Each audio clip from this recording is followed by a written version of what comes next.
Way back to our seats. The item that we're currently on is priority changes to Chapter 10, Election Commission. So whenever you guys are ready for the presentation, we'd appreciate it. Can you give us just a few more minutes? Josh is trying to get on Wi-Fi. Are you good? I'm still not on. Okay.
Just let us know when you're ready and we'll get started. We're waiting for those watching at home, we have technical difficulties at the moment.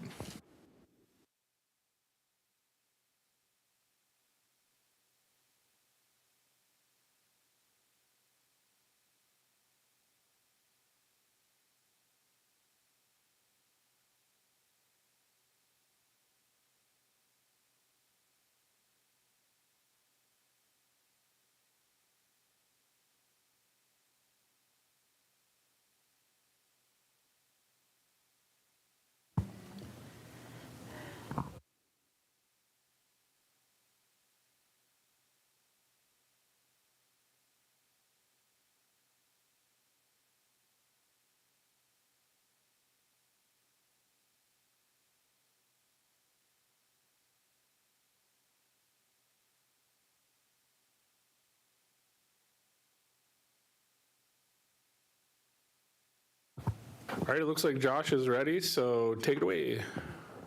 Or who's taking it away, Josh or? So this is a All right, thanks, Josh. joint presentation from the Election Commission. They have been working on amendments to Chapter 10 since the last election cycle ended.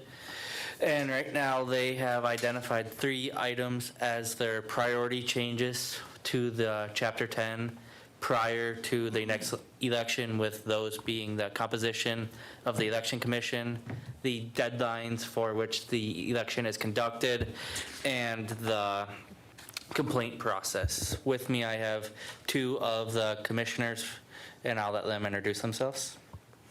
I'm Letitia Willett. I'm the Secretary of the Election Commission. Michael Larson, Chairperson of the Election Commission. And with the proposed timeline changes up on the screen already, we will go through those first. Yeah, I have a question. Aaron? I noticed that you have current code, but some of them are also determined by the Constitution. None of these deadlines are determined by the Constitution. The notice of election, because it counts back from election day, isn't it? Are you sure? Okay, I'll leave it up to you because you would know, but I thought that some of them are determined in the Constitution, like the deadline for voter registration. That's the only one that has that Yeah, time and- based on the election. That's the timeline that hasn't been changed, is the deadline, the 90 days prior. And the election day is also in the Constitution? The election day is not in the Constitution. Oh, It's just really? established in code. Okay, But we all are right. proposing keeping the same election day. Okay. Okay, continue. So the first proposed change from the Election Commission is to move the date for the notice of election. Currently in code, it is established as the last Friday of January, and moving that to the second Wednesday of January to extend the election cycle from 147 days to 169 days. This would give more time to establish consistent dates in between when ballots are mailed out and due to establish the same consistency throughout the election process. And then through this, by moving the date, it establishes a initial voters registration, which would be 140 days before the general election.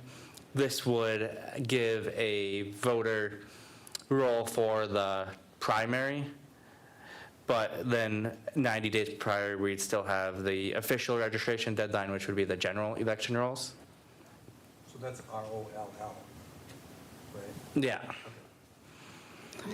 Then they are proposing changing the deadline for the letter of intent. Currently under code, it is due 90 days prior to the general election. And the proposed change would be moving it to 35 days after the posting of the notice of election.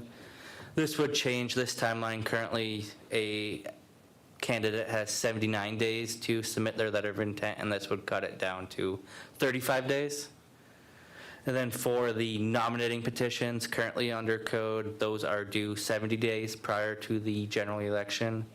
And the proposed change would be changing that to 49 days after the posting of the notice of election. So that would be cutting that from 99 days to 49 days. And then by changing these timelines, it would extend the time period for ballots to be mailed and any complaints to be properly vetted before any deadlines for the mailing of ballots. So based off these timelines, the proposed change to the list of eligible candidates would be currently at 63 days prior to the general election and be changed to 112 days prior to the general election. So this would have our applicants for any primary available 49 days longer than currently available under code. And then for the primary election currently under code, the ballots have to be mailed 56 days prior to the general election, and this would extend it to 91 days. And this would give 35 days instead of 21 days to return any ballots. And then for the primary election date, it would be changed from 35 days prior to the general election to 56 days prior, so it would give more time period for any contest to be fully fleshed out before the deadline to mail the ballots for the general election. And for the general election, it would be increasing from the 21 days to the 35 days to give more time for members to mail ballots. Are there any questions on the proposed deadline changes? Mike? Just a quick one, like, how are you going to address the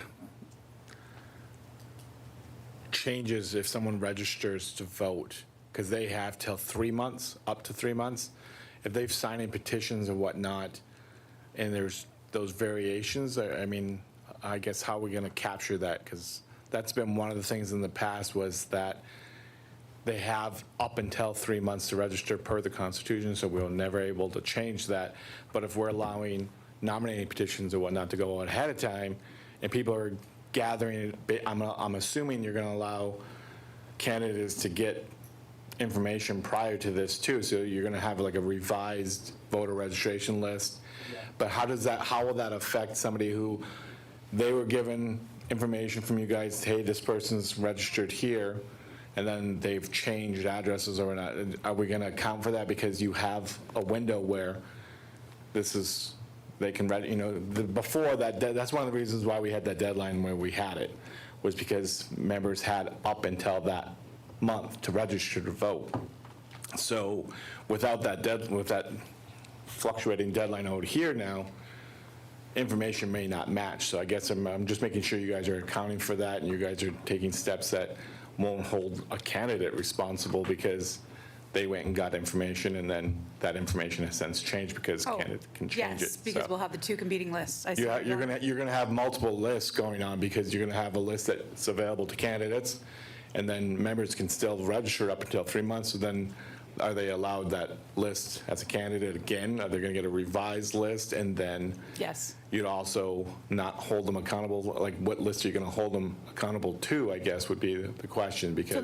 So the way you're looking at the timeline, and nominating petitions and everything what we do, you'll have the initial primary list, and then that would be for the primary, and then you still have the other general registration list. I see where you're going, but. Yeah. So the nominating petitions will be based on the original list that they get with the initial. So any changes to that list, you're not going to hold a candidate responsible for those changes because they still have technically, can still register later, so. Yes, Okay, yes. so it just makes, that's one of the reasons why it was always solid that way, is because we didn't want to have to deal with multiple lists so, okay, thanks. Aaron? I see your second row there is initial voter rolls. So there will be access to that list initially, which was always kind of the case anyway, because as soon as you file your letter of intent, you have access to the list. It may not have been up to date because people still had time to register. Correct. The only complication would be is if you get signatures on your nominating petition for somebody who hasn't registered yet. But I mean, that's up to the candidate to ask that question. Are you registered? Or to get the list, the initial list, and then when you get your signatures, check it against the list to see if they're currently registered, because there is a time lag between when you do the first list and when people can still register. And if you review the signatures, no, you do those all at the same time anyway. So when does that happen? After the second list is complete? Be the first. You look at the timeline. But we also, everybody's registered to vote. They're just not specific to units at that point. When you Oh, got- so then they can't, no, but still. Yeah, Unit-specific nominees have to be in the unit that you are registered to vote in. So if you have a list, so it's conceivable, you have an initial list, and then you have a secondary list, and somebody might sign on your petition that's not registered to vote until the second list. But that's not a problem as long as when you verify the signatures, it happens at the end of the voter registration period. Then you don't have a problem. Yeah. I think I view it a little differently though, Aaron. So, how do I want to put this? So many of the people who live in the area are registered in the right unit or in a unit, right? It's not many people are going to drive all the way to Detroit to get somebody or to California. That's the whole those are most of the people that have to choose the units. But we can, People move in and out of units. yeah, they do. And also, I guess this is something we can do to help make sure we get the ballots back. And something's going to have to give at some time. So the only way we can see it is doing it like this, or extend the election longer to go into September to make sure we can have that and keep you're still going to have the registration deadlines issue in the Constitution. Yeah, no, I don't have any argument with what you guys are doing. I think it's good because you're giving more time, because right now it's insane that the time period from the primary result in the general election is so tight that generally there's not a change from the primary to the election because you don't have time to campaign. A lot of people don't have time to get the mailers out. So that's good. I appreciate you guys are doing that. And you're compensating by doing an initial voter list, making it available early. So it's only the people you're going to miss who register after that initial list. But again, as far as nominating petitions, it doesn't matter as long as you're reading all of the nominating signatures at the same time after the deadline to register to vote. So then you don't have a problem with that. So, and then what about if we go one step further and you just regularly update the potential candidates through email and electronic? To have paper copies is kind of old-fashioned anyway, and it's not efficient. So that way, if registration was occurring, they could technically update the candidates weekly with any new add-ons to their Yeah. records. Yeah, we've already discussed about making it more electronic and less So paper. if they had an electronic registered roll of voters, they would just, a week later, if there is any updates on it, if anybody registered within that week, or maybe even a month, it doesn't have to be weekly, but you get a new list with the new updates on it. And that way, it's all inclusive of all the people that are registering to People who vote. filed their nominating petitions, not just anybody, right? Correct. Right, correct. Okay. That's why I said potential candidates. We did that did happen in 2020. 2020 did share an electronic version Correct. of the list, and then after the pandemic was over, we went back to the PDF version again, so, which is encoded to make it difficult to turn it into an Excel sheet, but I know how to get around that. It's still difficult. I did it, but it was difficult. But yes, we've already discussed doing it more electronically in that version to email it. So we've already kind of talks about that, so. Any other questions? Bridget? I think this has been asked before, but I'm going to ask again. Have we ever looked, going back, Mike, you were involved in the boxes between the primary and the general and counted how many ballots came in after those deadlines? I thought I heard before we never touched them, but I can see there would be a value in that if we knew how many actually came in after the date. And I know that there's been issues with the post office that seems to not get any quicker, but I was just kind of wondering, I think sometimes when people hold on to their ballot too long, they tend to forget them. Instead of just filling them out and get them, turned in. Obviously, the people on the outside, it takes longer usually to get the ballot and whatnot. But just curious if we've ever counted that to see if there is a huge amount that come in after the fact. And if it was broke down, the post office does some sort of calculation like 3 days later there's 1,000 in there, or, a week or a month or. Like, we used to do that N-cycle report. I haven't seen since I've been on this side, a good one. But when we used to do N-cycle reports, we would, in fact, count everything that was in those boxes. We just didn't touch anything until after the complaint process and the whole thing was done. We just didn't touch them. We just left them in there.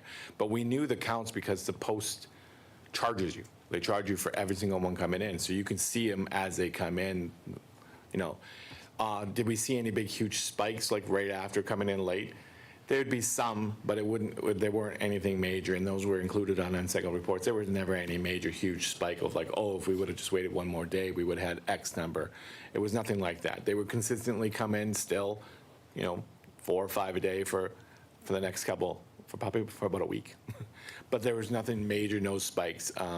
I do think we should get back into an N-cycle report pattern, though, and we have old ones that you guys can look at, that maybe even add to them that really detail that stuff out, because it would say how many we had ordered by the printers. You could see that. You could see how many you had for testing. You could see how many you had returned and how many you still have. And how many do you guys still have after that? And that should equal out to something, and the rest should just be out there, so just unreturned. So I would like to see a more comprehensive N-cycle report. And just to answer real quick, us two can't answer that question. We weren't here for the last election, so we don't know exactly what happened. If I can jump in quick, sorry, because I was the election attorney for the last election, and I used one of Mike's old templates, and it's pretty good. So the last N-cycle report was based off when you, Mike, were on the election commission. Maybe you didn't have every single element you had, but it was based off one of your templates because I liked it. I'll make sure they have that in Word document, because they did do that for 2024. Yeah. Aaron, then Bridget. Yeah, we used to, I reinforce what Mike said, because we used to have, and I don't want to make it sound like we had perfect elections before, but we used to have how many ballots were printed, how many were mailed, how many were charged back, because we have that information because we get billed for it, how many came back from inside and outside. We used to have that full picture, and we don't get that information anymore. I don't know when that changed or why it changed, but we don't get that anymore.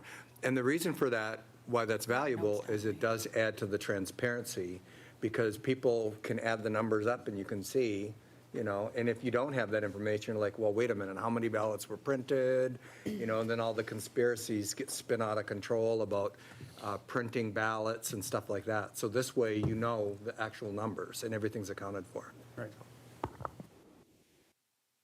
Bridget? Yeah, I was going to say the end cycle report, like Mike said, and Aaron too, I agree with that, getting the at-large versus service area numbers back into. Anyone else? I don't see anybody online. Okay, you can continue.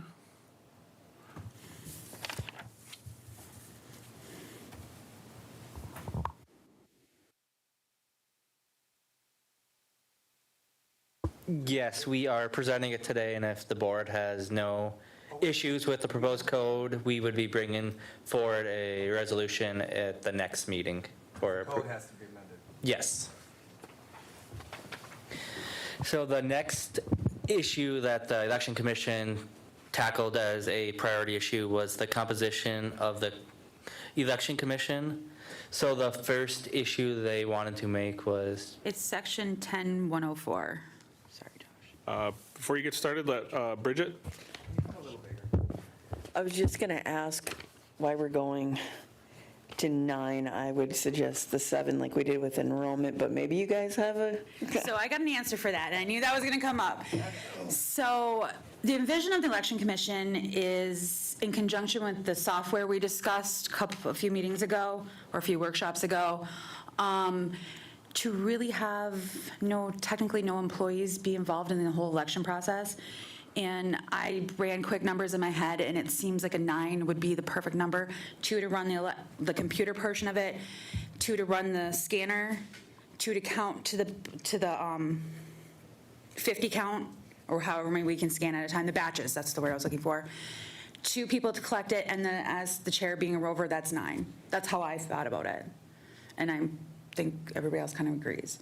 So then we would just have IT there instead of running any of the software, any of the scanners or anything, is just to be for support. And then the rest of employees would be volunteers to open, but we would do, the bulk of the responsibility is on the Election Commission.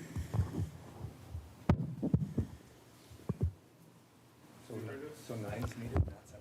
good luck getting them, that's all. I understand that, and that we all know that to get anybody on quite a few committees, commissions, volunteer groups is difficult, but that's why we wanted 9, to Is be there able a to. way that, I mean, it sounds like the 9 is only justifying actually election nights. So technically, could you just have a couple extra people on those nights? Do they necessarily have to be? And I understand what you're saying about the employee, Yeah. but if you're only talking those 2 nights that you need 9, maybe it's best just to go with 7 and 2 alternates, if you're thinking. alternates, or just 2 people that help for election night in general. Ad hoc? Yeah. Okay. We got Isaac, then Mike. Hey, who's going to be assigned the super user for the software? We haven't gotten that far. No, that's the key person of the whole evening. Correct. The other thing is ad hoc members, I don't think I wouldn't support, because I would want to have the members that sit on the election committee some teeth anyways if something should happen. Mike? I'm going to agree that you're going to have difficulty filling 9. I just think, we need to be more supportive from this board to give that election commission the support, and then you'll hopefully get more people, because that's really what drives that. But in the absence of just magically a whole bunch of people wanting to be on your guys' commission, I don't think you're going to attain 9. I think 7's more doable, and I do want to point out that in the past, we've always utilized, you're going to continue to utilize legal.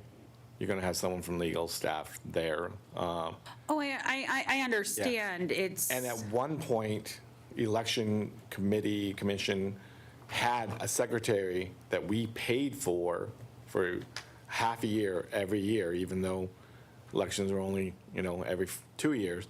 But we did have, Ashley's position at one time was funded in part by election, because you do need somebody that's still going to have to push all the paperwork, push all the POs and do all those types of that stuff. I mean, it's just needed. So I think 7+ utilizing those two on nights should still be suffice. But I'll go along with your 9. I just think that you guys are going to struggle filling it in. And I don't disagree on that fact, but I'm thinking of the practical, that this is the max of what we need to try to make it outside of current staff. As administrative help, Yeah. the board office, I don't think should change that role. That's fine, but we are looking at the fact that for the actual running of the election night primary referendum, that, especially with the new software we're looking at, is to be as autonomous as possible as the election commission. And I personally thought that's what we're kind of trying to achieve with the commission as a whole. Yeah, I agree with the direction you're taking it. Will your bylaws allow, if you only, say you want 9 and you only end up still with 5, your bylaws will allow that to, you guys can still function normally? I believe so, right, Ryan? Yeah, their bylaws are structured that if they expand it, we have to tweak the number in there, but they'd still be able to function with less than, similar to how the election committees prior that were never full Okay. recently would be able to. Well, then I can support that, so long as you guys can still have the ability to run. Okay, Aaron? So I think, I don't want to open up a can of worms here, but I think that the board staff shouldn't be involved in the elections because the board staff are subordinate to the board. So that would never be allowed in state elections, ever. And we have had problems in the past, so I'm going back in time, I'm not going anywhere specific in time, so we can't single anybody out. But where I do know some board members who did not have enough signatures were permitted to go out and get additional signatures. And that would not happen for challengers. It was allowed for incumbents. So it doesn't even look right. We can't even explain it, that our immediate staff would be involved in elections that involves incumbents.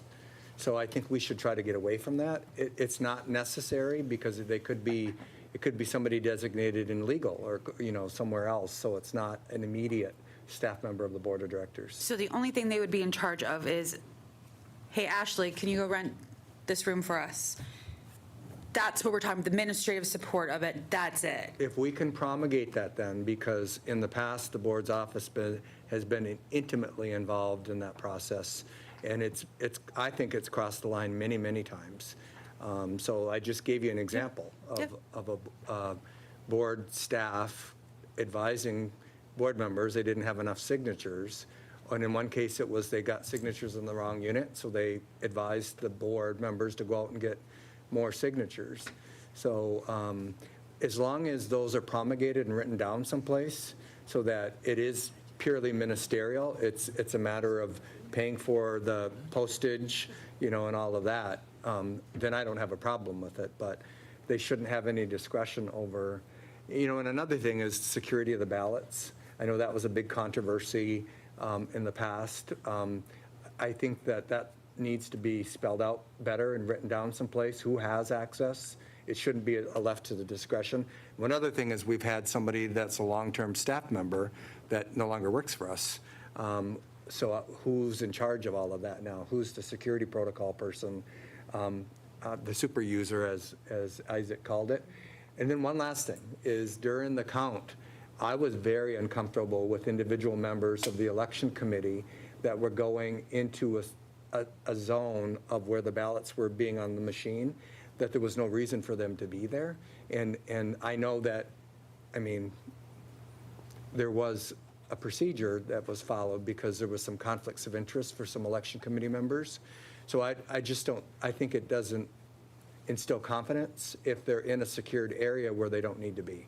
So I think all of those protocols need to be clearly established so that we demonstrate to the membership that we don't have anybody on the election committee that's lobbying for anybody in particular. I guess one more thing is that it's always been understood that the election committee members, now it's commission, are not supposed to be engaged in campaigning. They shouldn't have signs in their yard. If they do that, they're supposed to be removed. In the last election cycle, we did have candidates endorsing, or committee members endorsing board members in their social media. And it might have been subtle. I don't think it was subtle, but I think it needs to be clear to the commission members that they stay clear away from any candidate postings, any social media postings. Talking about how somebody's a really good person and really good for our community is a really thin line with a direct endorsement. If you endorse, you have to file to do that, right, as a non-candidate registrant. So do election committee members have to file as a non-candidate registrant if they're going to put endorsements out? So it should never happen. So that's what I'm just saying. Anyone else on this one? The 5 to 9. Before we proceed, we would like to request a poll from the board on the 7 or 9, what the board's preference is for the composition of the election commission. Okay, simple poll. Well, yeah, simple poll. Wait, before you call. Yeah, go ahead, Aaron. I would agree to 9 if the quorum is not based on 9. Because if you can't get 9, then, I don't have a problem making it 9, but I don't think you're going to get 9. So if the quorum is not based on 9, then I wouldn't mind it being 9, but as long as you had a quorum.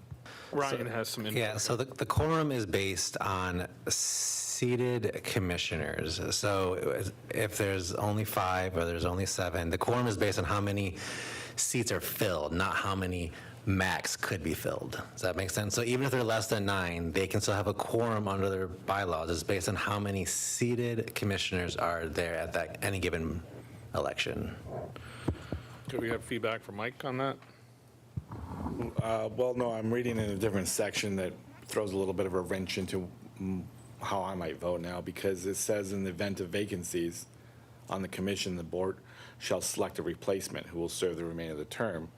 So we're having this discussion talking about all these vacancies, but technically speaking, it's in your code that you shouldn't have vacancies, that we are going to be appointing people. So I would be more okay with the vacancies than I would be with us appointing people. So it's just in the page 8, members election, in the event of a vacancy on the election commission, number 6, the board directors shall select a replacement who will serve the remainder of the term. So I'm a little concerned that I'd rather have a vacancy, but this language says you shouldn't have a vacancy no matter what, that if you have a vacancy that we're appointing people to you guys. So. That's the current language. So, but if you guys have 5 right now and you guys bump it up to 9, So if, and there's 4 vacancies that go unfilled, and then we, right No. before an election, have to appoint somebody. so the 9, to move it from 5 to 9, that's going to go to the Elder Advisory Committee as last time, and then Okay. with the recommendations Okay, for the whole 9. for the whole 9? For the whole 9. Because technically, all our terms, the current, that's why we really want to do this now if we're going to change it, are up in beginning of January. Okay. So we're going to try to post it, get them to October with whoever still wants to remain, and then any of the open positions. That's where we brought it to you now, so we can hopefully get that quicker.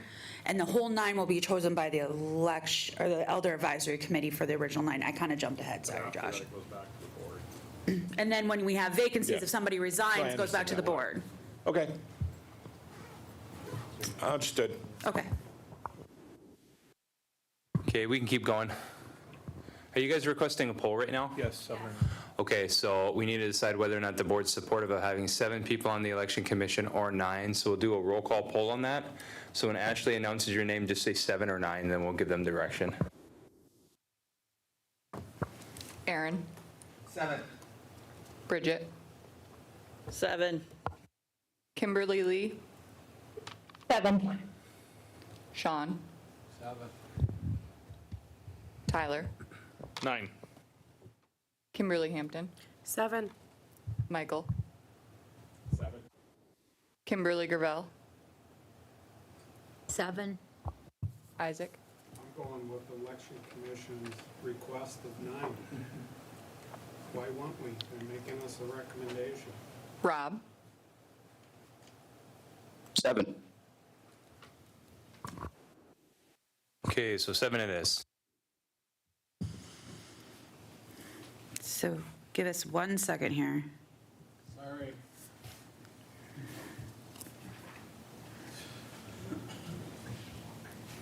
So we'll do 3 up, 3. We didn't put numbers in that, did we, Josh? 3 and 5? So we just cut them each down by one. Yeah, okay. So for the next one is, so we'll have 7 members, and if there are exactly 7 or fewer people interested in joining the election commission, everyone who submitted a letter of intent will automatically be sent to the board of directors for appointment without any involvement from the elder advisory committee. This is just to skip an unnecessary step from the elder advisory committee if there is exactly the number of vacancies in the process, so they aren't just taking a ceremonial vote to proceed with all the letters of intent they have to be sent to the board for appointment.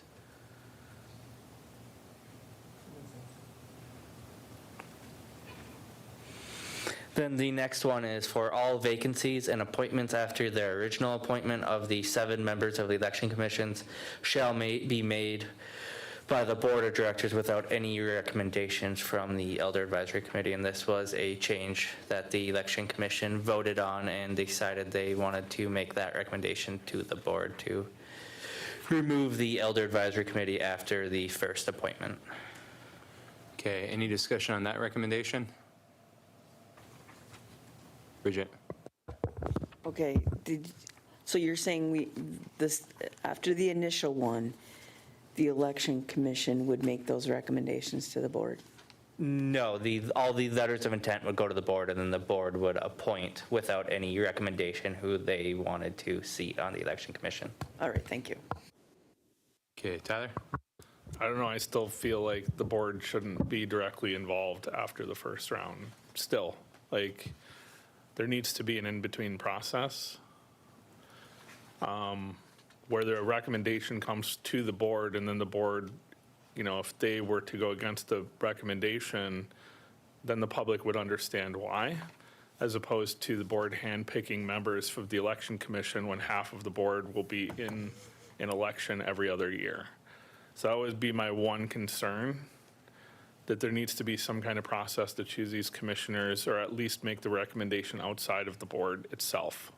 Would you feel comfortable if the election commission received all these and made recommendations in a ranking of each member that applies for the open vacancies? There has been some I could see that. discussion among the commission and some who actually serve on the other advisory boards that they're not quite comfortable having those. I don't know if being a subservient committee to you, making recommendations for another subservient committee, a commission that's supposed to be a little bit more independent. So if that would be more comfortable, we can make that change. Would that make you more comfortable? Of the election commission doing a ranking of those who applied, or having an interview process that we make the recommendations? I don't know. So the way I see this is that since the board has to verify all commissions and committees membership through board action, then it becomes law, or whatever, however you want to see it. I think for the election commission, since this is such an integral part of our system as a tribe, as long as there's a one-branch government, we need to separate the decision-making process from the board, so the board is just approving whatever the recommendation is. I'm not sure if that's the election commission. I don't know. I would need to think about that. Okay. But there needs to be a barrier, so that way publicly, if the board were to oppose a recommendation, at least then we would have to go on record stating why, knowing that half of us are in an election every other year. My question to you guys then would be, because I know that you've all done a lot of work, what other safeguards or precautions can we take from a system like that? And has that been discussed in the election commission meetings in any capacity?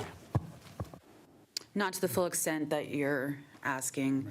I just know, like I said, last meeting, there was a few that say the election, or the elder advisory committee doesn't really want to do it fully. Am I wrong? No, you're correct. Okay. So that's where we're trying to, I guess. Yeah, I get it. I appreciate that. I think it's just something we can work out. I know that Aaron wants to say something. Yeah, it's a quandary. It's a quandary because some tribes have elected election commissions. So it's not the incumbents picking who's going to have a say over whether or not they continue to be incumbents. I mean, that is a clear conflict, right? But our current system has everybody that's appointed to any committee is appointed by the tribal board of directors. So if there was some kind of a process where the nominations come to us and we're doing just a ministerial vote to accept their recommendation, but I do think there needs to be some kind of provision that if there's an objection, if there's a serious objection, but our meeting rules actually don't allow us, we violate it all the time, but we're not allowed to explain our vote. We're not supposed to do that. We're supposed to just vote up or down, right? So if you go back and read our parliamentary meeting rules, that's what it says. But I don't want to be in a situation where I know that an election committee member or commissioner was investigated for breaching my personal financial information, and I know it's true, and got away with it, and I will never appoint that person, never support that, because that person demonstrated a lack of ethics. They should never be involved in any committee, because if you get to decide whether or not to hold confidence information that you get from being on the committee, then you have no ethics. So I don't think we should be barred from objecting. So I don't know what the answer is, though, because we're the only body that makes the appointments. So, I mean, so it's a discussion. I don't know what the answer is, though. Okay, any more questions, comments on this section before they move on to the next? All right. So maybe we should just take this off, and then when we come with the full changes, that we can discuss this further. I just think there's good things in here too that I don't want to get stymied over this, to get it before the election comes. We're kind of staring down that barrel. And if we're going to do recommendations from the Elder Advisory, we only have till October, or they're going to have to call a special meeting. Well, I would count Go ahead, your Aaron. successes whether you have them. It didn't seem like we had No, any I mean- objection to the date timeline update. No, I'm just talking about this specific section. Okay. Leave it as is, which actually, as is, the board gets to the vacancies anyways, if we have an opening. So if you'd like to skip this part, we can definitely do that. I mean, it's likely that you'll be before us another time before we make any code changes, and just include this in what you're going to talk about That's next what time. I'm asking, this, Absolutely, yep. okay. Sorry, Josh, I'm kind of jumping ahead. Then the other one is to change the appointment cycles, if you want to go on. Yeah, so this is to create staggered terms for the election commission. So currently in the code, it is 4-year terms, with the initial terms being 2 years, and the proposed change is to create staggered terms between the 7 members, with 4 of them serving an initial 5-year term, and 3 of them serving an initial 3-year term, and then after that, all terms on the election commission would be ending on an off year of an election cycle, so there is no rush to get anyone appointed to the commission right before an election cycle begins. Are there any questions on the staggered terms? Okay, I'm not seeing any questions or comments.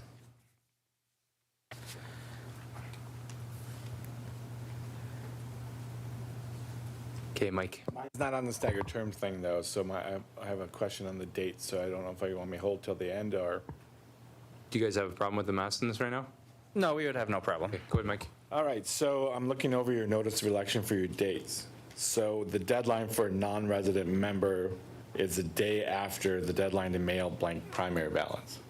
So constitutionally, a member who lives outside of the area has till March 27th is the deadline that you guys did not change. But they're not, if they can not register all the way up until the 27th, they're not going to be able to vote in the primary, even though they constitutionally have a constitutional right to not register until the 27th. But we're just going to say, well, you missed out on voting for primary because we're extending that. Am I getting that clear? Yes, that is how So the they're- proposed deadline changes So they would happen forfeit to the fall. right to vote in a primary, even though they have a constitutional right to register up until, Yes, but they would still have their right to vote in the general. in general. Okay. That, to me, is one of the hangups, too, that we probably ultimately had all those other deadlines in there for, is because of that reason right there. We didn't feel like we could exclude someone from a primary, even though they're constitutionally allowed to register up until that day, so, till the next day. So, to me, that's, I have to think about it a little bit more. It seems to me like we're taking away their right to vote in a primary, even though they can constitutionally still register up until the next day after they've been mailed out. It's just, that doesn't seem right to me. So I'll take some time to think about it. Thank you. Okay, anyone else? Okay, we can keep going. So the next issue that the Election Commission deemed a priority change was the complaint process. So this is section 10-120 in chapter 10.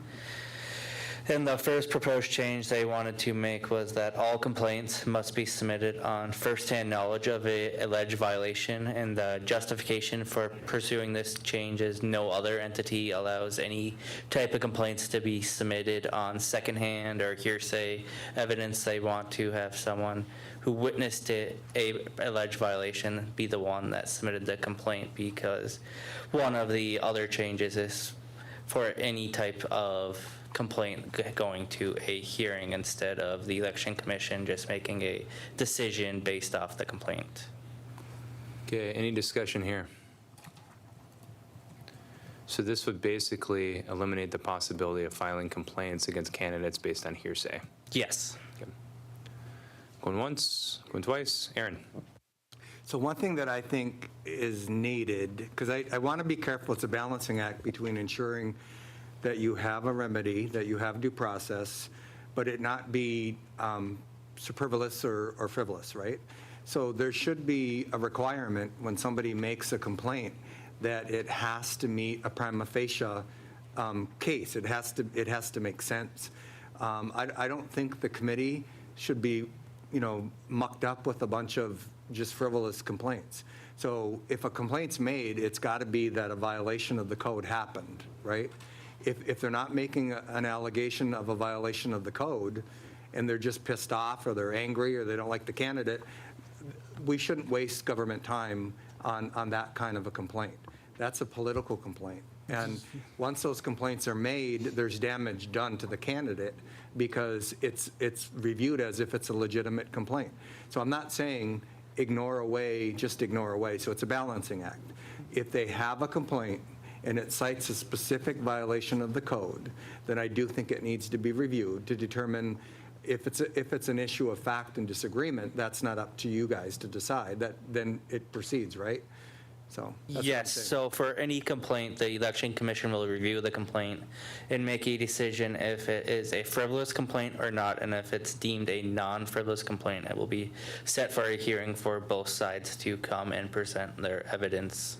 So the only thing, because I agree with that, but the only thing, because I'm hearing voices that are saying, something contrary, is that there needs to be guidelines by which that committee makes that decision.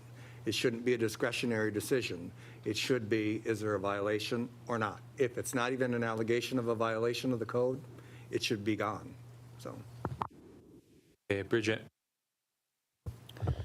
With the reference here to designated representatives, are we going to work on those areas? Because I know St. Ignace has been a few different places, Health Center, HR, now it's Casino HR. I know those employees don't like doing it, and sometimes their hours are different than what a government office is.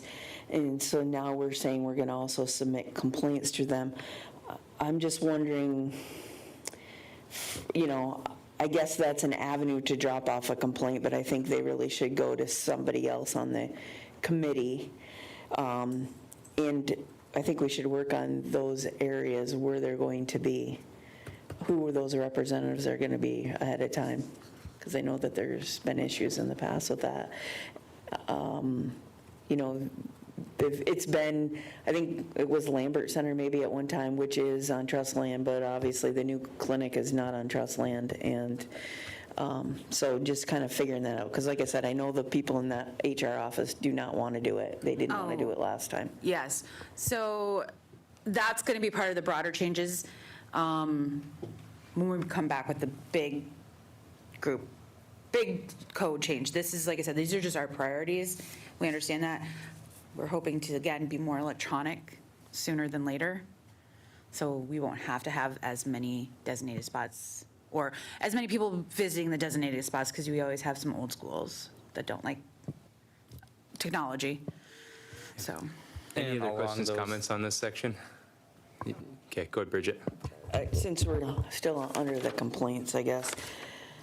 Okay, I understand the complaints submitted within the 3-month timeframe. I get why that is, but I also think that if somebody were to find out something, say a year or 2 years, that was really bad that happened, I think that it still should be checked into. And I know you guys normally, I believe, shred all the records after the contest period or something, and I don't know if that's good or bad either, because if you can find out that somebody had some sort of fundraising opportunity that really wasn't legit or wasn't accounted for, I still think that person should be held accountable, even if it's beyond them getting elected. So I'm in complete support of taking out the hearsay argument. So when I ran for chairman, not the first time, but the second time, I attended some elder meetings like I do throughout the entire term of my office. And there's actually an item on every elder meeting, update from the board. Some random guy in Newberry was filing complaints against me, you know what I mean? So it's just stupid form of harassment. So completely supportive of it, completely supportive. Okay, Kim. If it's a frivolous complaint, are you going to notify the person who started the complaint process? So they're not sitting there waiting for an answer back? I would absolutely. Because when I ran, I had like 2 or 3 complaints I filed along with the codes that showed it was wrong. Not one answer back. I brought it to the board here. Got an answer back from there. So I did have one where someone did not file as a non-candidate and sent out a postcard about me. So, For any complaints that are submitted, if the election commission will review those complaints in a duly called meeting, and then in that meeting, they will send make a answer back, decision yes. if it's frivolous or going to Either a way. hearing and Yep. provide any notice to the person filing the okay, complaint. thank you. Okay, Aaron. Can we have that established someplace? Because I can tell you in the past, I filed very clear complaints against people, and I was not in with the election committee, and they blatantly ignored it. So. I've got copies of all those complaints. Once we settle on these quick priorities, we'll have to bring back, when we bring back the code changes, also the bylaws, and we'll make sure this matches the bylaws, and then hopefully that will alleviate some of you guys' concerns and questions and ideas in the bylaws. Yeah. So it's not Because it shouldn't codified. be like. Shouldn't be not getting a codified, but it response. definitely should be in our bylaws. It shouldn't be up to who filed the complaint or whether they deserve to get a response or they're No. not in the click or whatever. They should get a response. It may not be what they want, but it should be a response. I agree. Okay, Just to say that's frivolous. anything else on this topic before we move on? Okay, let's move on. So one of the other things we are looking to use is establishing the elections at siouxtribe.net email as the official email for any complaints to be submitted, to make it so it's automatically delivered to the election commission, and it eliminates any middle person who it could be at a designated office.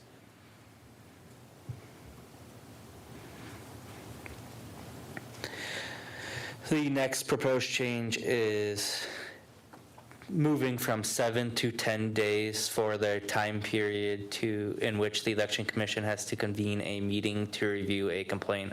This is just to provide some more flexibility with the election commission's schedule, with them being spread out across the service area and giving them all a time period a majority of the commission can meet to review a complaint.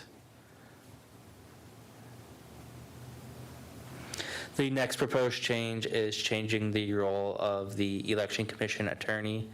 Previously, it was that the opinion of the commission attorney was a binding opinion in which the commission had to follow, and this proposed change is that the attorney shall provide a legal opinion if requested by the commission on what the code says in relation to the complaint, for the commission to understand the legal complexities of what the code says versus what is being alleged.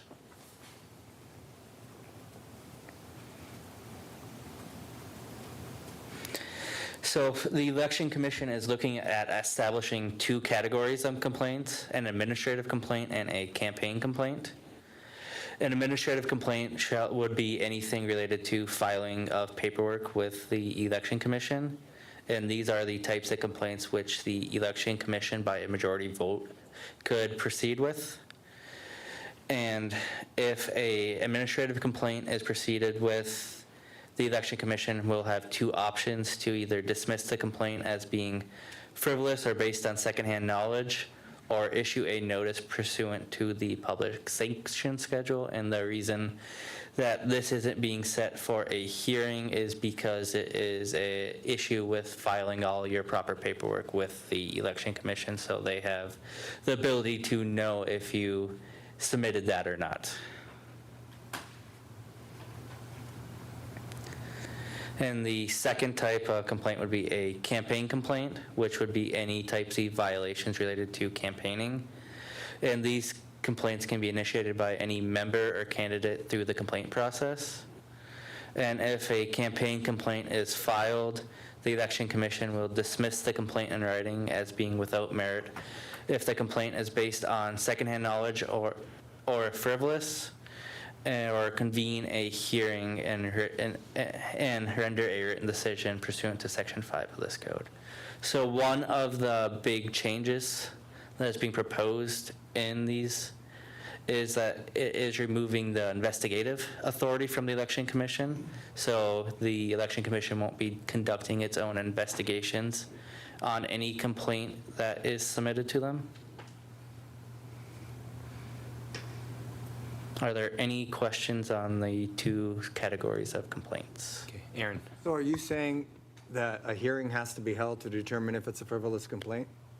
No, if it's deemed to be a valid complaint, the Election Commission will hold a hearing for both sides to present their side and evidence to, and then they will make a decision on if they believe there was a actual complaint, a violation. So they would be like a jury hearing both the who filed the complaint and the candidate presenting their cases. Okay, so to be clear, if it's a frivolous complaint, it's deemed frivolous, which would be like a legal review or something?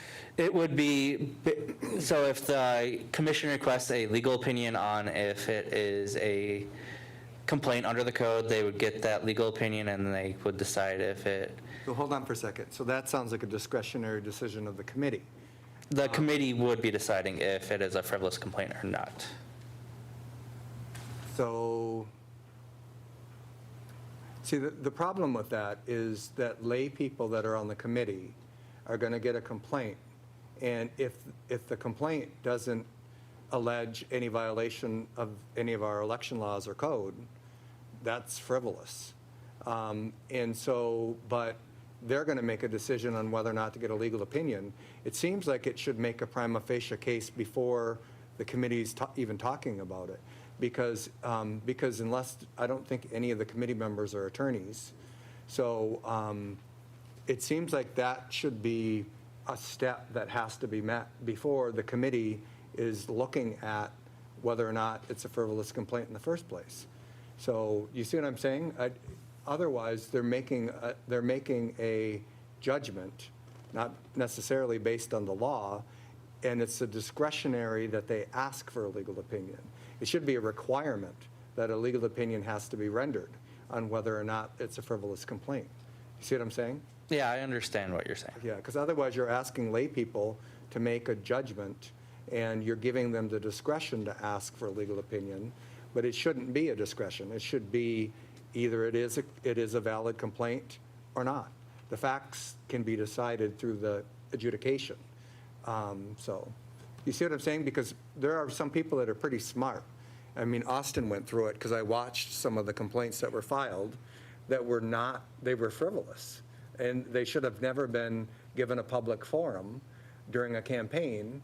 And some people are pretty smart about how to do that, to get something in front of the committee, so there's a suspicion about the candidate, I'm not sure if he's going to make it through, that sort of thing. So that's when I say a prima facie case should have to be established first before there's a hearing about it. Yeah, but the one issue with that is if a legal opinion is rendered, there is nothing that says the Election Commission has to follow that legal opinion. Well, I think that's true, but I think it becomes more difficult for them to try to repudiate a legal opinion, because then what are they making their decision based on? They like the candidate, or they voted for the candidate before, or the candidate's posting things in their favor online, or they're posting stuff about the candidate? I mean, so some discretion needs to be narrowed. So we're not spending a lot of time in a supposed hearing. And there was one other thing I wanted to say. I know that when a complaint was filed against me that did proceed, and I had to spend a whole crap load of money going to tribal court to dismiss it because it was unconstitutional. The committee made a violation of the Constitution in their opinion. That's what the judge's opinion was. I know that I wasn't given an opportunity to even be heard. It just got on the agenda, it was discussed. There was no, wait, we got to schedule a hearing. It was a decision that was made, and it was rendered. So that due process needs to be clarified too. And you just said that, you described it, that it would, that both would get the chance to do it, but that needs to be clear, that they're not making a decision on a whim or on a feeling or an opinion, that all sides have to be heard. Yep, so if a complaint is deemed not frivolous under the campaign complaint, it would go to a hearing, and prior to the last election, this board and the commission approved hearing procedures, so any hearing would be conducted under those hearing procedures. Okay, anyone else? Mike, sorry. I mean, I think you hit the nail on the head with we have hearing procedures and the fact that all this can be appealed.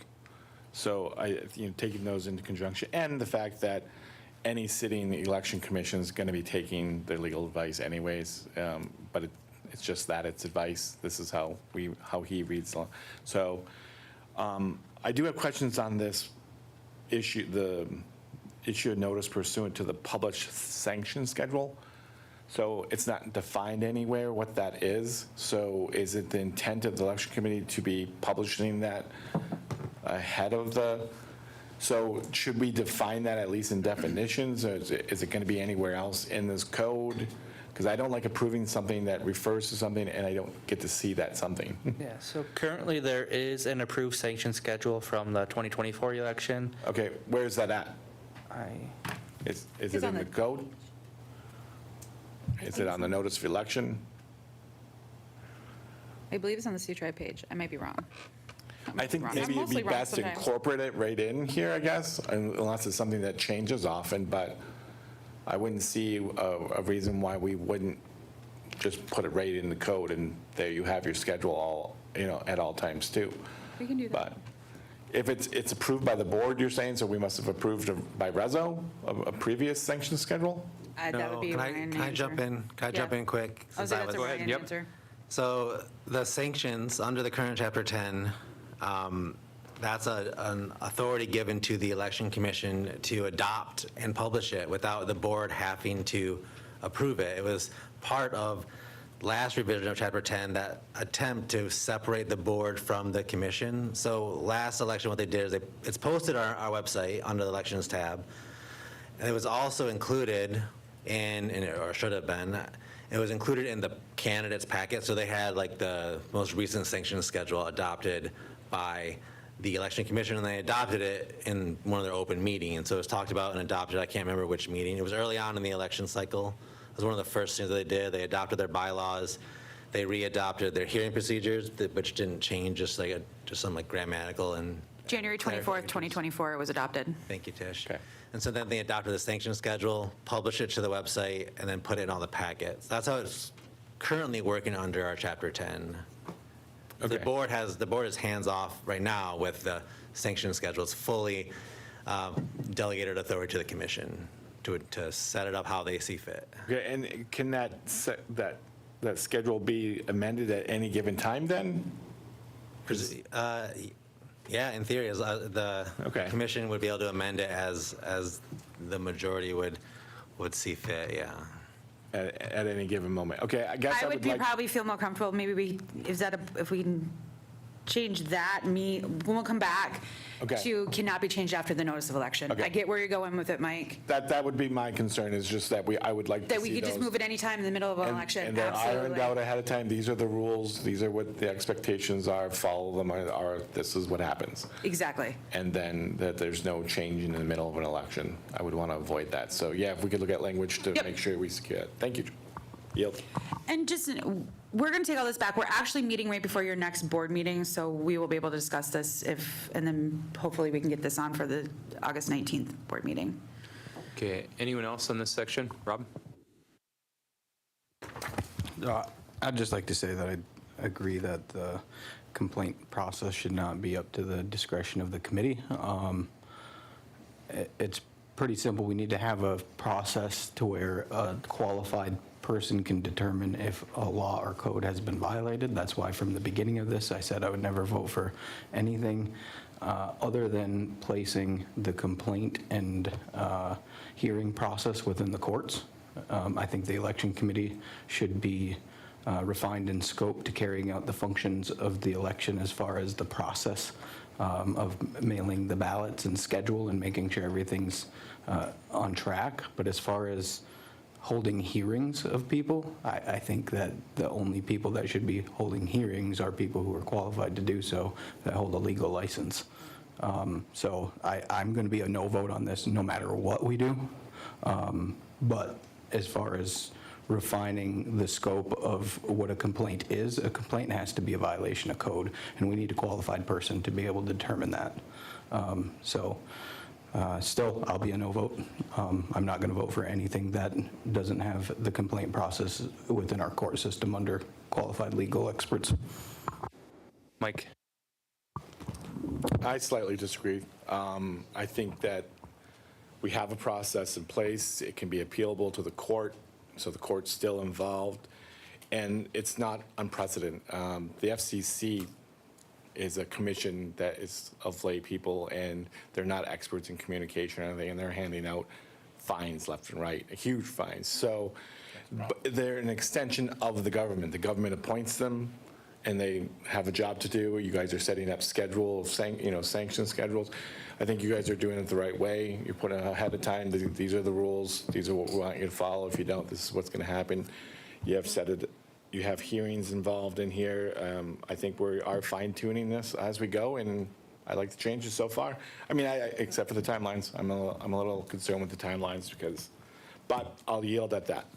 So I got a couple questions. So there is a process to appeal the Election Commission's decision when it comes to a complaint. However, is an attorney provided for the accused when it does go to tribal court? No, they are responsible for their own attorney. Are you reimbursed if you're a candidate and you find out through the court that that was a frivolous complaint that was forwarded to the court? No. Aaron, how much you pay James Bias? There's been 2 cases that have been dismissed, and both cases were dismissed because the committee violated my constitutional right. So I'm not just bringing something frivolous here. I spent about $15,000 in legal fees just for the right for the committee to have a discretion to find that I was in violation, and I wasn't. I bring that up. That's the issue with this. So you have a lay committee that can send complaints to the court, and then you're not just going to let your career hang in the balance. You're going to get representation, and that's going to cost money. For my dumb complaints, I'm attending an elder meeting, which I should be doing if I'm doing my job correctly. Same person voted yes, send it to the court every single time. And if you have a simple majority on there, I got to dip into my wallet and pull out thousands of dollars to retain counsel for that. The same person made the motion to send it to court on all of your cases, made the motion to go to tribal court in my cases. Larry's as well. So we can keep going. I believe we're done. Oh. And the last proposed change for the commission is that Go. all parties involved in a hearing under this code must appear in person for the hearing. This is to eliminate any technical issues that could be used in an appeal if one is brought forward. So there is a clear record with all parties being in person to present their cases in a hearing. Okay, Tyler. So I guess I never really considered what Austin just brought up. Ryan or Josh, is there, I mean, could we develop a process for court-appointed attorneys for the tribe, for tribal citizens within our court? I'm sure the answer is yes, but then to what capacity and extent? Would it just be related to election code, or would we have to delve in? And then if I could add this, if we can reimburse a person for their attorney if it is found to be frivolous, because I mean, games get played. Okay, I have two thoughts on that. Sorry, Josh, you want to go first? I guess the first issue for reimbursing, so that would have to be established in the election commission budget, and then tribal support would have to be used for the reimbursement costs for any legal fees. And is there a limit Or per person, per complaint? Or the person who's bringing the frivolous complaints could bear the cost of putting the tribe through all of this rigmarole. So I'll remind, because not you weren't here, Director Payman, but we did have language proposed to the board during the last round of Chapter 10 revisions that did get voted down at the time. I can send them to Josh, but it was more along the lines of what you're speaking to. And if it was deemed frivolous by the court ultimately, then there was language in there that made the party bringing the complaint potentially responsible for the other side's legal fees. It got voted down by the majority at the time, but we did propose language to that intent previously. So then to follow up with it, so then would the cheaper option for us be to, during election cycles, to have a court-appointed attorney on standby for any people, any potential candidates, so that they can deal with this without having, because some people can't afford that. I mean, you know, you can fundraise all you want, but it's going to be really hard to get to $20,000 fundraising, and an attorney can eat that up really quick. So what could we do to protect people that are running against us, that are running for the first time, that have no legal experience, that have never been involved? Because this is something that I've actually never considered until they brought it up. I've never been involved. But for me, when I got the finger pointed at me, they wanted my entire bank record for one transaction. And I said, absolutely not. I'm not going to give you a year's worth of bank history that has nothing to do with the election. That's not happening. So I provided them with a snapshot of my bank card showing the transaction that I made. He cleared my name over the phone based on that record, but then they never publicly cleared my name. So that was just left hanging for me. So I never had to go through the court process. But it still, for me, was not fair because there was an accusation made against me, but my name was never cleared publicly. It was just like, okay, you're done. But would it benefit us and our citizens who would potentially be candidates in the future to protect them with a standby court-appointed attorney so we can have this play out in the court system, but not make it look like people are just getting attacked and it's getting left on them? Because that could be very expensive for people who've never run or are trying to make a change in their tribe. You know, I can see how this can go really south really quick. And we'd have to talk about, so right now, the hearing procedures, it's not the court procedure, the hearing procedures of the Election Commission allow for any of the parties to have an attorney if they so choose. Would it extend that far? Would it only be if it was in the Court of Appeals? You're talking about basically a public defender's office for election candidates. Would it be for incumbents too, or just for candidates? I guess there's the possible things we'd want to have to talk about and see what that would look like. Because they're allowed right now to have representation at all stages. They can have representation at the hearing in front of the commission, and subsequently that same representation or different representation in the Court of Appeals. And how far should we or would we want to extend any kind of court-appointed attorneys? Is there income guidelines? I don't know. There's the multiple things we'd probably want to talk about that I'm not, unless Josh is, prepared to talk about in full today, but stuff we'd have to workshop further with you guys. So there's more layers than just, here's a court-appointed attorney. Certainly something that the tribe could, and like, you can put in place, we just got to figure out the parameters that the board would want for that.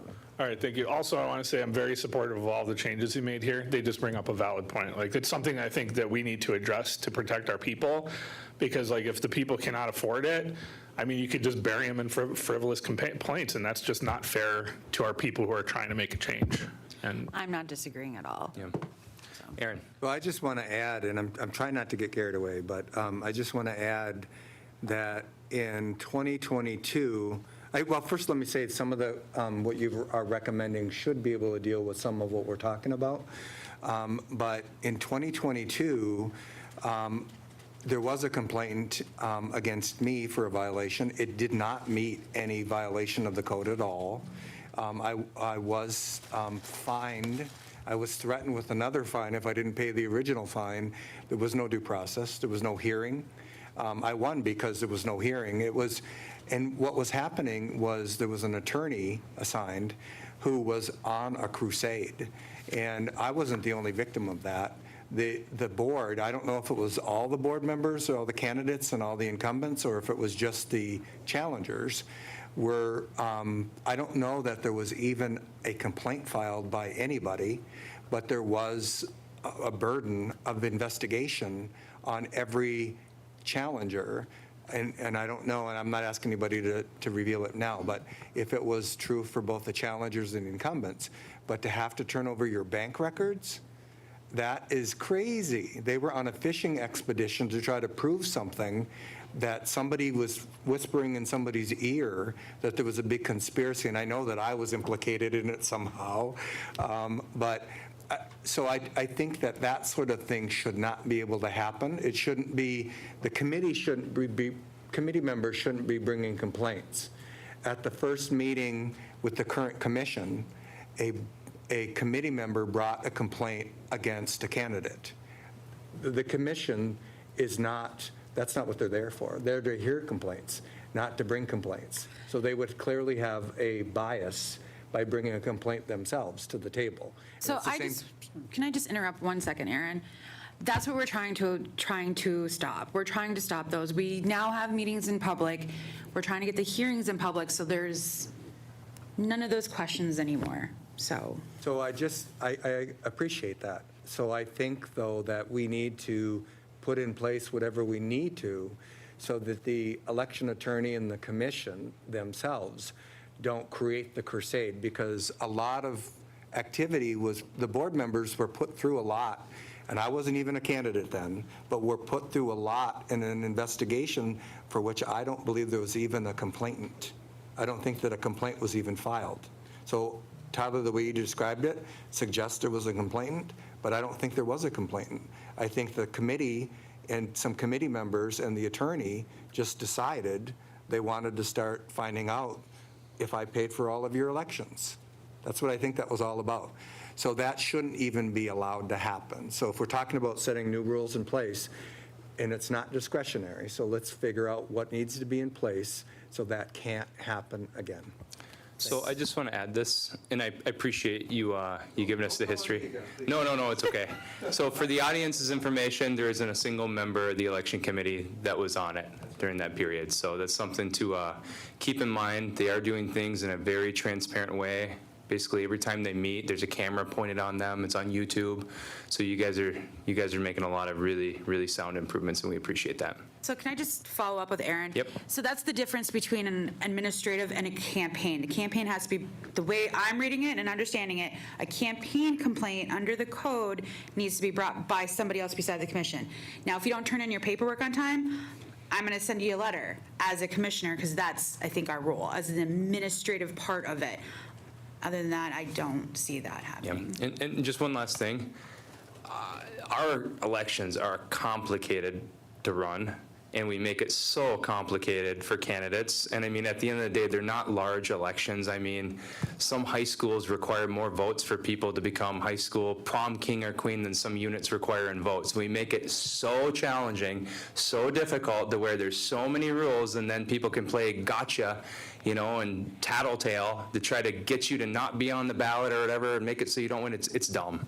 You know, we just want them to run clean, efficient, to where people aren't getting harassed. So that's all. I get it. Yeah, yeah. Give us, the rest of us a chance here. Yeah, you're doing good. Anything else to go over this evening? Nope, that is all the proposed priority changes. Okay, I appreciate it. Any last questions, comments? Rob? I just want to be clear that my comments aren't directed towards you guys. I appreciate everything you're doing, and you guys didn't make these decisions, this board did. So obviously I'm in the minority, but I'm going to stick to what I said. I will vote no every time when we do not have a official hearing process with qualified legal experts with law licenses. All right, guys. We appreciate you guys being here. Thank you, and we look forward to the next workshop where we can pick up this conversation. Thank you. Thank you. Thank you. All right, let's have a couple-minute break, and then we will jump into what I believe is the last item on today's workshop agenda, and it is agenda review. So let's take a 10-minute break. We're ahead of schedule. We'll get everyone here that needs to be here, and then we'll do that.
Being recorded.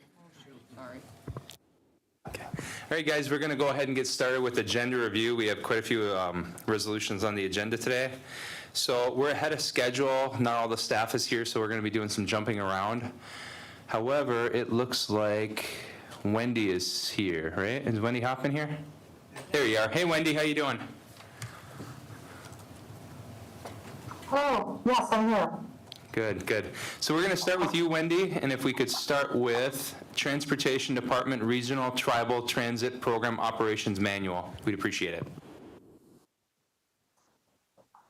Yes, so this resolution is requesting approval and adoption of the Federal Transit Program, Regional Program Operations Manual. This operations manual was reviewed with the Board of Directors last week, and it's been approximately a year in the making, year and a half. Okay, I appreciate it, Wendy. And again, we did workshop this last week. Any questions, comments on this resolution? Okay, hearing none, we can move on to your next resolution, Wendy, and that would be titled Transportation Department Vehicle Purchase for Rides to Wellness. Yes, this resolution is requesting approval to purchase 4 SUVs from O'Connor's.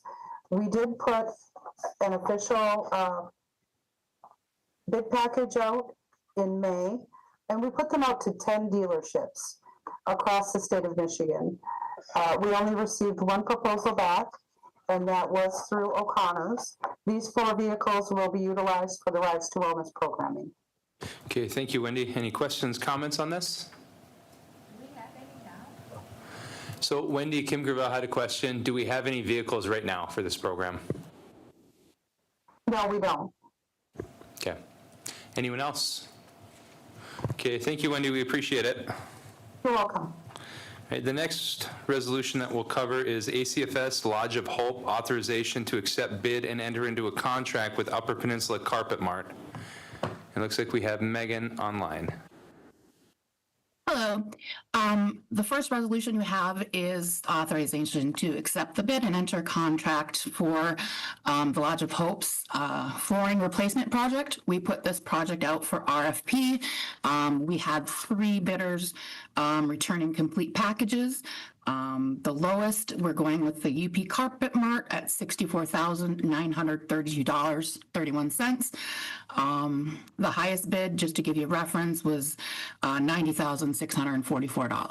This is replacing the existing carpet in all 21 guest bedrooms or guest rooms, and putting down a vinyl plank floor for hygienic purposes and just longevity of the program, keeping the rooms clean. Okay, thank you, Megan. Any questions, comments? Is this coming out of the appropriation that we received from the state? Correct, from MDHHS. Okay. Questions, comments? Okay, thank you. Let's move on to the next resolution, which would be ACFS Lodge of Hope authorization to accept bid and enter into a contract with Sailor Creek Contracting. So this is also the MDHHS funding. This is the roof replacement for the long building at the shelter. There's approximately 17 rooms that are housed in this building. There's currently, I believe, 3 layers of shingles on the building. The roof needs to be replaced. We put it out for RFP. We had 2 complete packages coming back. We'd like to award it to Sailor Creek Contracting at $71,500. The next bid was $82,800. Okay, I appreciate it. Any questions, comments? Going once, going twice? Okay, thank you. Appreciate it. You. Next resolution is revising Tribal Code Chapter 11 Membership Ordinance.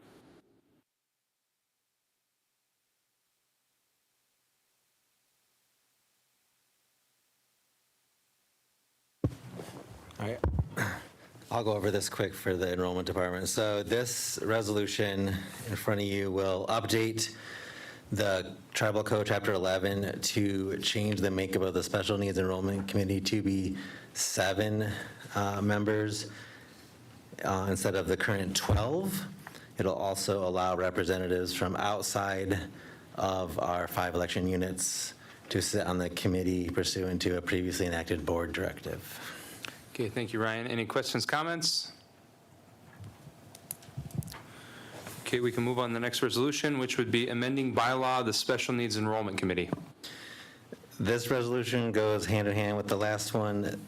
If the code change passes, it would also necessitate a enrollment committee bylaw change to reflect the code change, which is moving from 12 members down to 7, changing the terms to 4 years. They're currently set at 2. Open up the committee to outside service member areas pursuant to the code change if it's adopted in the previous resolution. And also adds some stronger language regarding the confidentiality of the committee members to give us some teeth if, in the event some confidential information does release, there's more language in the bylaws to cover that. Okay, thank you, Ryan. Any questions, comments? Aaron, then Rob. So I have a question. First of all, I do think the additional confidentiality protection is needed, so that's good.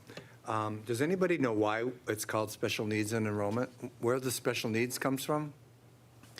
It comes from the last time that we opened our roles previous to this current open enrollment, I think. 'Cause there was Before that. Okay. Because we have in our code, like, we have it open for special types of circumstances. So then the enrollment committee got changed to special needs because we were only enrolling people that fit a certain category. And then the name just stuck, I think. I think, so. Kim, wasn't it called that forever? No, is that why?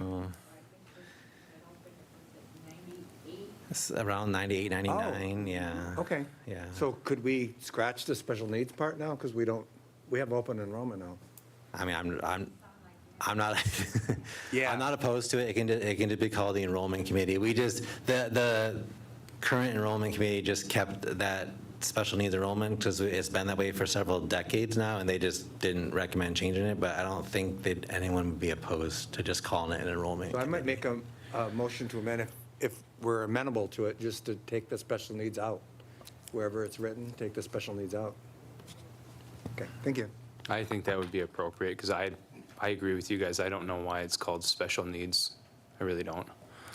All right, any more questions, comments on this? Oh, sorry, guys. Rob, then Mike. My only question is, were the bylaws updated to be in compliance with the resolution mandating all at-large members to have access to every committee? Correct. This committee is one of those like special ones that we talked about where not only do we need a bylaw change, we need the code change. So the first resolution that the board will vote on would be the code change necessary to get to that, Rob. And then if that passes, then you also have to amend the bylaws in the same manner. So it's changing the number from 12 to 7, and it's also opening it up to allow at-large members to sit on the committee. But this one's controlled by code, so we had to do the code change as well as the bylaw change. And if you vote yes on this, that will open it up to the at-large members to be able to sit on the enrollment committee. Okay, thank you. Mike. Just on the bylaws portion, it just refers to the language. It says, there's stronger confidentiality language. Usually when we have these resos in front of us, we usually have the bylaws with the language changes. So I guess I always have difficulty approving something when it refers to something that we don't actually see. So I'll get you guys a copy. They were passed out at the Lansing meeting where Okay. this actually got pulled from the agenda. And there were no changes or anything? And there were no since then? changes from that meeting. So you do have a copy. I Okay. know it's been a while. So as long as there's no changes from last time, I can look that up. It's not a problem. Yeah. As long as they match. Yes, they will. All right, thank you. Anyone else? Okay, thank you, Ryan. Appreciate it. All right, next one would be appropriating opioid settlement funds to tribal court.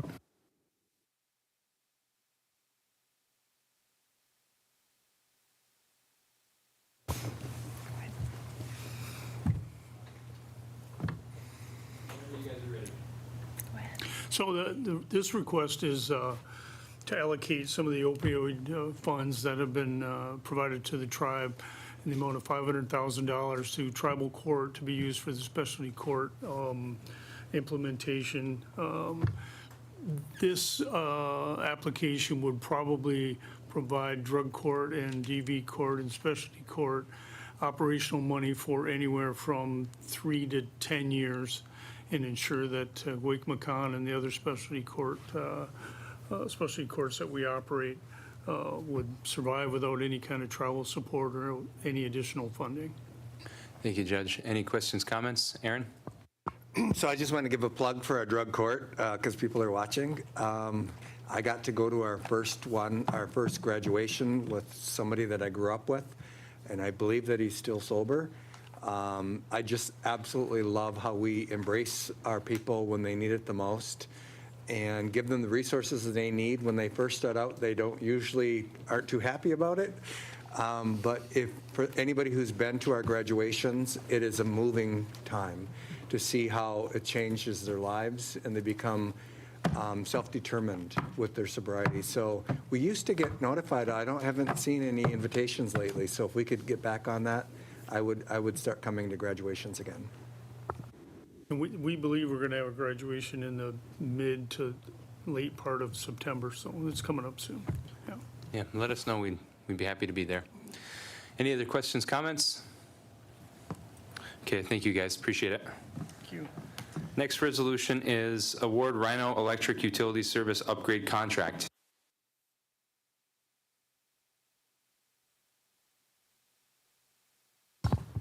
All right. Excuse me.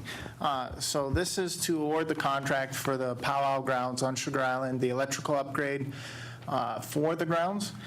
This did go through the RFP process. We did receive 3 bids. The lowest bid, the Harrison Electric Contracting, did not complete a full bid package. So we've decided to give the project to Rhino Electric. He is a native business, so that is why we chose to go with Rhino Electric. The upgrades are going to support ongoing benefits of the grounds, and I've worked very hard to get this done and look forward to awarding the contract. Well, Andrew, I want to say thank you for your hard work on this project and all the other ARPA-funded projects. So these upgrades will be funded with ARPA dollars. We previously obligated them. Quick question, when will construction take place on these? I will have to negotiate with the contractor once the resolution gets approved, but I will push to have it done before next year's powwow event. Perfect. That was what I was getting at. Very good. Any questions, comments from the board? All right, awesome. We're looking forward to seeing the work get done. Appreciate it. Thanks, guys. Thank you. Next resolution is interim appointment for Natural Resources Division.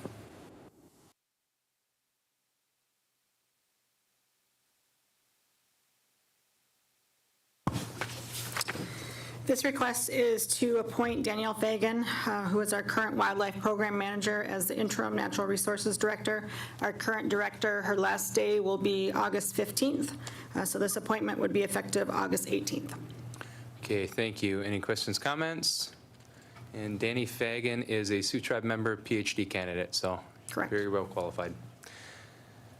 All right, I don't see any. Thank you. Thank you.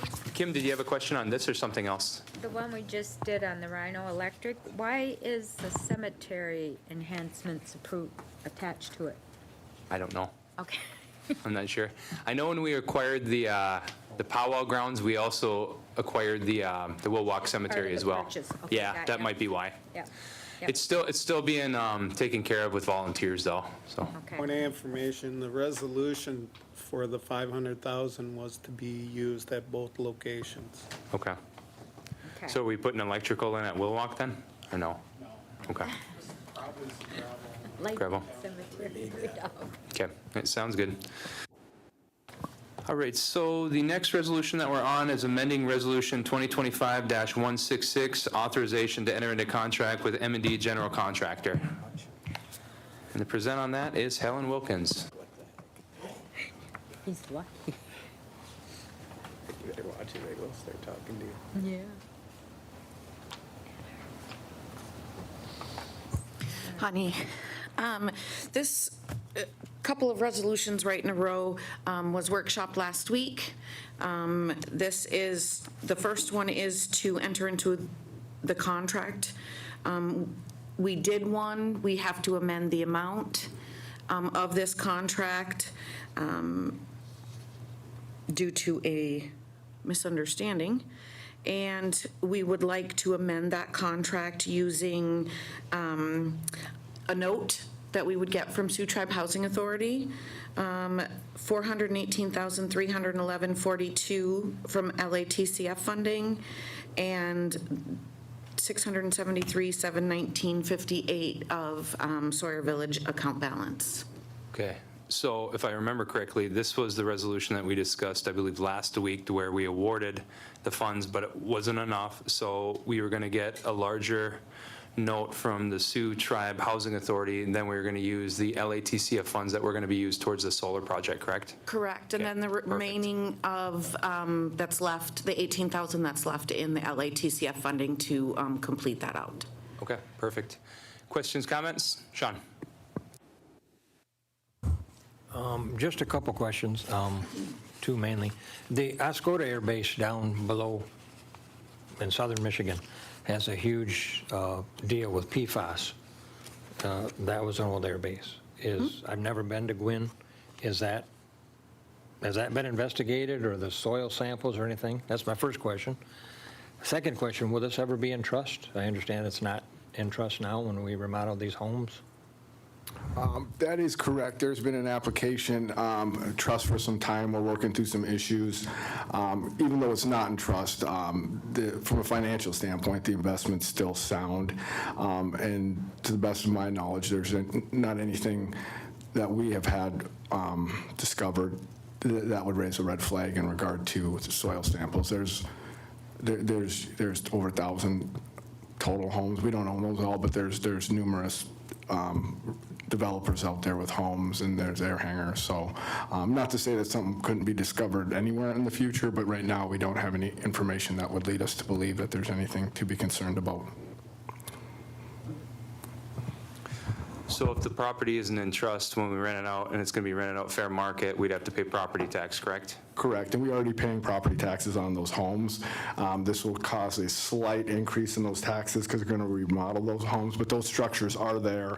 We do own them, and we have been paying taxes on them since 1997, I believe, 96. So we've been paying property tax since 1997. Are we expected to generate profit even when we pay property tax, when we do the renovations? Yes, the revenue will be, the gross revenue, if 100% occupied, will be just over $500,000. So yeah, there's significant, you're looking at cash flow before pre-debt of around $400,000. So it's sufficient to cover the debt and then positive cash flow. So yes, it's a sound investment, and the real estate market, there's high demand there. That is 30 minutes away from Marquette. Most expensive real estate in the Upper Peninsula. Correct. All right, anyone else? Mike? Last time we talked about this too, like whenever we're doing joint ventures like with Housing Authority, it would benefit, I think, hearing from them as well. Hey, this is what, the direction we want to go. Because the last time we talked about this and said, and I don't see where Housing Authority signed off on this. I don't see where CFO signed off on this. So I guess I have those concerns with, did the Housing Authority approve this, and have we ran this through accounting? It's been through legal. Yes, Bill has seen it. It's the same note terms as the 1.5, just increased to 1.7. Financially, it's the investment sufficient to cover it. Housing Health is, I believe, is calling the meeting, or have they called the meeting yet, Maria? Maria was out. She asked for the information. She was aware of this situation. They have to have a 5-day period to call a special meeting to approve it. And within the be it further resolved, I did ask her if that would be appropriate, that this does not get completed unless the Housing Authority approves it. So yeah, the resolution's contingent on their approval, but we have every indication that they were going to approve the 1.5. We went back to them and described the oversight and that we needed to come back, and they didn't have an issue with that, and so just talk to accounting. But yes, the adjusted note was ran through legal and accounting a second time. Okay, thank you. All right, thank you. I want to add this as well. The Housing Authority will make more money than if this money was housed in their investment account as well. Correct. We structured the loan so they would make an additional % and we would receive a discount if we went commercially. So everybody wins in the situation. And it's a 10-year note with those terms. All right, anyone else? Okay, thank you. Let's move on to the next resolution, which would be LATCF Fund Appropriation to Sioux Tribe EDC for Sawyer Village Housing Project. Okay, so this goes with the first resolution. This resolution is to reallocate $400,000 originally approved by Resolution 2024-408 for the solar development project. That was delayed due to recent changes in the federal government. Instead, we're going to direct those funds towards this project and this piece of it in particular. This would cover a portion of it, as well as the $18,311.42 of the unallocated LATCF funding to help move that project forward and keep it going. Yeah. Okay, thank you, Helen. Any questions, comments? We kind of already discussed it in the last one. Okay, hearing none, we can move on to the next resolution, amending EDC Sawyer Village internal financing. So this resolution will authorize the execution of an internal financing agreement between the EDC Sawyer Village and the Sioux Tribe Housing Authority in the amount of $1,700,000 to support the Sawyer Village contractor project of 25045, which is the interior portion of this project. This will be constructed in a 10-year note with 5% annual interest rate, and these funds will be used to partially finance the project. Originally, this was going to be 1.5. We've come back and would like to do it for the 1.7, and then it ensures that we have the adequate funding to move forward. Okay, thank you, Helen. Any questions, comments? And to answer for Mike again, this is contingent, okay. Well, what I was going to get at is if the following resolution doesn't pass, amending Resolution 2025-166, then there's no need to pass the following two resolutions as well. Just table them or let them die due to lack of support. Okay. Correct. All right, final questions, comments? Okay, I appreciate it. Thank you. Thank you. Thank you. All right, so we got one more, Danny, with you, adopting Tribal Code Chapter 93, Sioux Tribe Enterprise Authority Charter. I believe legal will join you on that one.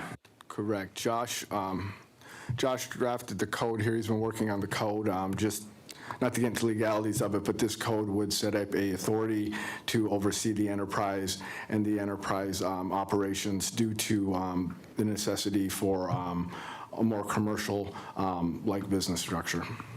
Okay, thank you. Any questions, comments from the board? Did you want to add something, Josh? To add on to this, so this enterprise authority would be structured the same as the gaming authority and would handle all the non-gaming business entities of the tribe.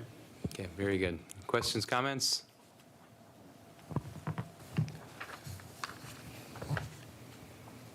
Okay, thank you, guys. Appreciate it. Thank you. All right, next resolution would be rescinding Resolution 2022-353. This resolution be rescinding Resolution 2022-353, which established Chapter 102, the nonprofit ordinance. And as this code is currently drafted, it is very overburdensome and not feasible under our current structure. And if there is any intent to look at establishing a process for nonprofits or corporations under tribal code in the future, we would be looking to establish that under the enterprise authority if approved. So we were just looking to rescind this code, and if we go down that road and build it into the enterprise authority in the future. Okay, Bridget. Well, I'm no expert in this, but it seems that I don't understand, I guess, why we would put a nonprofit under a business entity instead of under the government entity. And I don't really remember why this got put into place. It seems like it was possibly for the Lodge of Hope when we were looking for funding. I don't recall, but to me it just doesn't make sense. And if it's over cumbersome or burdensome, maybe can we streamline that and just keep this intact? So I can share on the Lodge of Hope. then I'll turn it over to Josh. So when we started that program, there's concerns about how long it could take that property to be placed in the trust. So we created the nonprofit code, so it'd be considered a nonprofit service to where we wouldn't have to pay as much property tax. That's not needed now because the property's in trust now. So Josh, now it's on to you. Part of the motive for drafting the nonprofit code was also for when we were looking at doing the treatment center. And that was a item that led to the drafting of this code, and that was not necessary since it was already going to be part of a tribal governmental service under the health center, so it would not have been needing nonprofit status. But currently, there are no nonprofits within the tribal organization.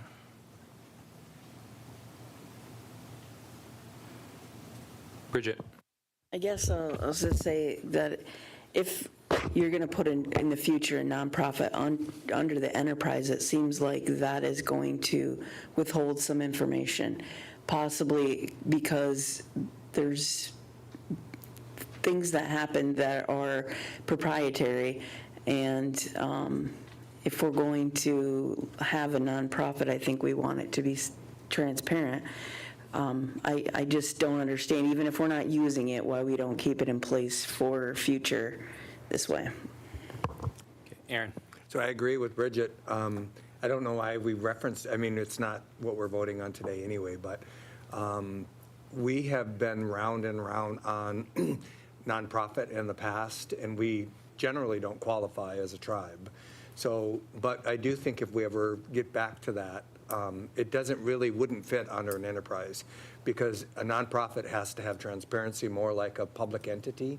So I think when the time comes, we'll have that conversation. But I think over the years, and I'm going way back in time with the Sage Foundation, the original Sioux Tribe the original Sioux Tribe of Chippewa Indians and their heirs. Go all the way back. Yep. Remember that used to fit on the little tiny bus? It was the whole length of the bus. But I think Bridget's right. When we ever get back to the point where we're talking about a nonprofit, it doesn't seem like it would fit under an enterprise structure. So the nonprofit code also handles the formation for corporations under tribal code, and that is more what we are looking to move under the enterprises. And the way the current nonprofit code was drafted by previous legal counsel, it is to drum up billable hours in the process of processing everything. So this just eliminates that structure entirely though, right? Yes, and if we can always create a new structure, because if we were going to use the current code, we would probably trash it and start up over from scratch anyways. Okay, anyone else? Mike. I understand what you're saying about that, but I still think there might be some value of having it separated though, because I'm having a hard time, like if enterprise doesn't see a value of having a nonprofit, are they going to proceed with it, going down that path? So I guess I have some concerns there that if we stick it underneath our enterprise wing and there's no value there, there's no money to be made, I guess, because that's EDC's directive, and it's a nonprofit. I don't want it to just die somewhere because it doesn't fit under their goals. But I understand what you're saying as far as trying to get some billable hours in there and whatnot, so I'm just not sure if I'm ready to commit it and just let it go die somewhere either, though. So was there any other options considered, like, for this, or was this, hey, it's charter, let's put the charter stuff under EDC? So for like the chartering of corporations, if we go down that road, that was considered for the EDC, and if there is interest in doing nonprofits down the road, the recommendation would be looking at drafting a new code to handle that, and we could move that outside of the EDC, but this is more aimed at the structure for corporate documents and the formation of corporations to be under the enterprise authority. So this was drafted by general counsel before last, who we're currently suing for legal malpractice. He's stating that the code that he created doesn't work for us, rescind it, get rid of it. If you want him to create a new one, we can do that. You know what I mean? It can be under government. Rob. So why wouldn't we just extract what we need as far as corporate charters out of it, and then, is that what you're suggesting, basically? Extract what we need with the formation of corporate charters, and then just to do away with the code that we currently have? So currently, we have this code and we don't use it, and so right now, all the processes would just be impossible to do with our current staffing levels across the tribe. So if we want to build the ability to form corporations down the road, to build that up through the enterprise code when the time comes. So can we just move that into under the EDC, but then leave room for a nonprofit formation under the government? Because I do believe it should be under government, and I remember we were going to go back to that code because it's so huge and strenuous that no one would really be able to work through it anyways. Like you said, I agree with you. I think it should be trashed, and we should make one that's pretty simple and streamlined to use. The other thing with the nonprofit ordinance, I remember when it first came up, I asked the question, is this something that members would be able to use to form groups amongst themselves to do things that also benefit, our membership in the communities that our membership reside in? And they said yes, but then further looking at the code, it's like nobody would be able to do that unless they hired a lawyer to walk them all the way through it. And so I think that moving forward, when we do a nonprofit, it needs to be something that's really understandable, simple, and straightforward, and something that our members can use. It shouldn't be just a tool for the government. It should be something that the members could utilize too. So I would support, like you're suggesting, is to do the corporate formation under the EDC, but if we move in the direction of nonprofit, which I think we should, that needs to be under the government. Okay, anyone else? Okay, let's move on to the next resolution, which is titled, thank you, amending Chapter 44, Enterprise Authority. This resolution would amend Chapter 44 to incorporate all the language for the Enterprise Authority into that code and replace the Economic Development Commission, replace any mention of Chapter 40 with Chapter 93, and mention of the Economic Development Commission Charter with the Sioux Tribe Enterprise Authority Charter. Okay, thank you. Any questions, comments on this? Okay, so let's move on to amending Chapter 14, Enterprise Authority. This resolution would do the same types of changes as the previous resolution, but just to Chapter 14. Any questions or comments here? Hearing none, we'll move on to amending Chapter 14, Special Meetings, KGA and EA. This resolution would establish in Chapter 14 for special meetings of the Gaming Authority and Enterprise Authority that those can be called on 24 hours notice or during any duly called meeting of the Board of Directors, which is currently established in the KGA bylaws, which is going to be addressed in the next resolution. Okay, thank you. Any questions or comments here? Aaron. Oh, do they have to be posted in a public place or in conspicuous place? Yes, so the meetings would still, this is incorporating all these meetings to operate under Chapter 14, so they would still follow all the procedures under Chapter 14. Okay. Anyone else? Okay, we can move on to the next resolution then, which is amending Chapter 94, Operation of Authority. So Chapter 94 currently has the operation of the KGA operating, the meetings operating under the bylaws and Chapter 14, which conflict with each other, so it's cleaning up Chapter 94 to make it clear that all KGA meetings will operate under Chapter 14. Okay, thank you, Josh. Any questions, comments here? Hearing none, we'll move on to amending 2025-167, negotiate and hire general counsel candidate. So I was the sponsor on this, and I think several people agreed to sponsor it. So this is just for us to complete the negotiation process for the preferred general counsel candidate. We conducted interviews, we workshopped this, and no one was opposed to what was agreed on in workshop to what we'll be offering today. Any questions, comments? Okay, so we will move on to out-of-state tribal board and chairperson travel. Sean?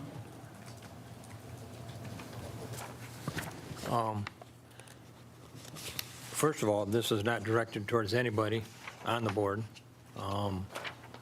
This stems from one of our members who requested, under the Freedom of Information Act, all the board's travel. Then I got looking and I found an old resolution that has been rescinded. I don't know why we got away from that, and I just feel as a member first and then a board of director, I think our members should be aware of where we're traveling out of state. Secondly, we're over budget. We're in a budget crunch. I think out-of-state travel should be explained to the members of how it's going to benefit the tribe as a whole and the members. It's not for tribal support funded. If the Housing Commission, they got grants for that, they get to travel. This is, comes out of the general fund. I think it should be reported, and it should be agreed upon by this board of if it's beneficial to travel or not. So that's why I put this in place. Okay, thank you. Any questions, comments from the board? Rob?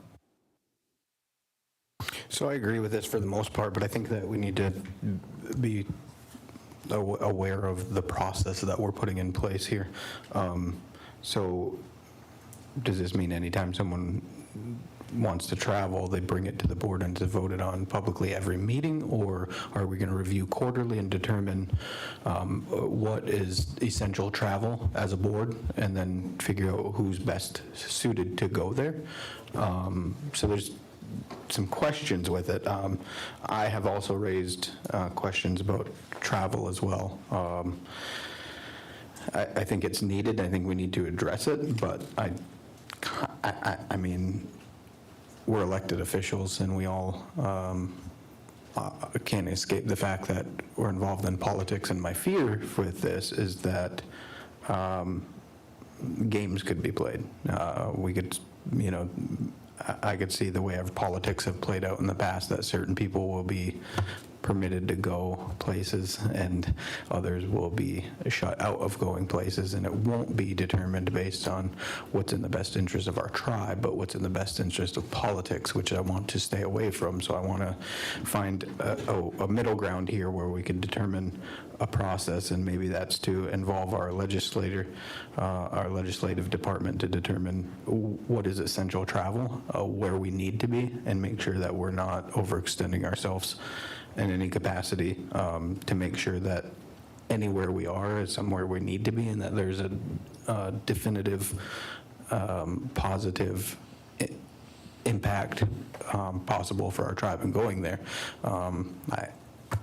I don't know how many times people have gone to Vegas, but I've never seen a resolution that's productive towards our tribe come from a trip to Vegas, and we've spent a lot of money sending people there. So I agree with this, Sean. I just want to make sure the process is something that's fair and that resembles where we need to be, and that we're sending the right people to the right places at the right times.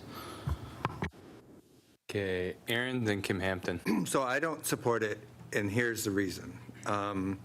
The original resolution, there's only a couple people left on the board, and maybe only 2 people left on the board from that time period, was the original resolution 2012 was passed out of spite.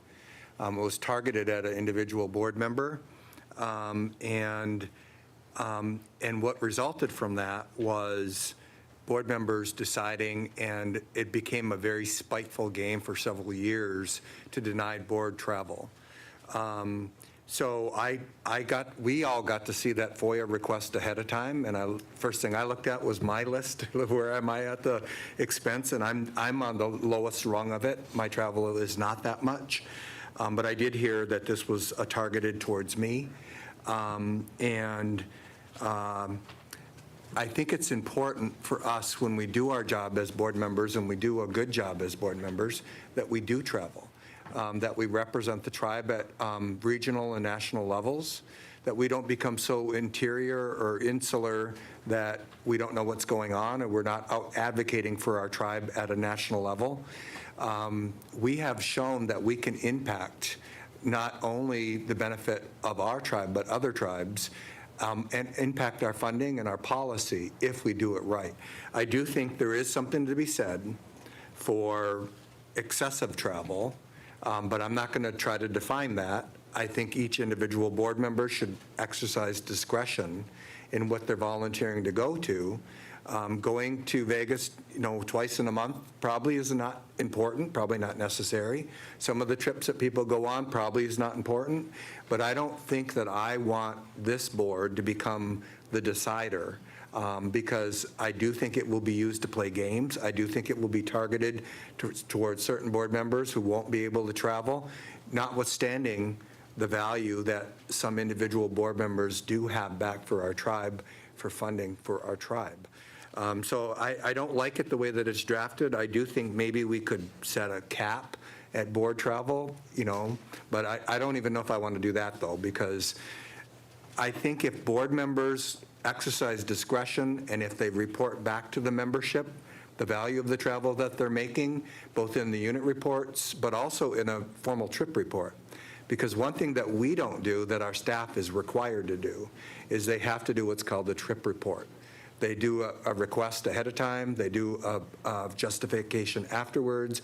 I think that should be sufficient, is to do a trip report of what you observed, what value you got, what paper and resources you shared out with all the different departments in the tribe. So that's the way I think what we should do. I don't think we should pass this as it's drafted. Kim? I just had a quick question for Sean. I know you said you were worried about like tribal support.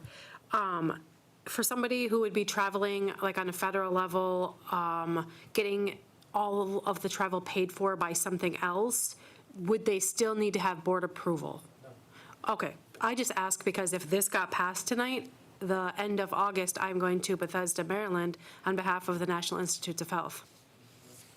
And that would have to be approved like ASAP. So, thank you. Mike? I guess I'm going to say something similar that I say with Ollie. I wish this would have been workshopped, like not just agenda review, but if we would have workshopped this, because I don't disagree with like having more transparency of travel board, but I don't want to get into the games like Aaron mentioned, and I don't want it to be a game thing. So I can't support this as written, but I do think that we could look into how we should do it, how we should report it, how we should have more transparency, how we should do trip reports. I don't think we can just leave it as trip reports, because I think, hey, I went and did this, and here's an agenda, attach it.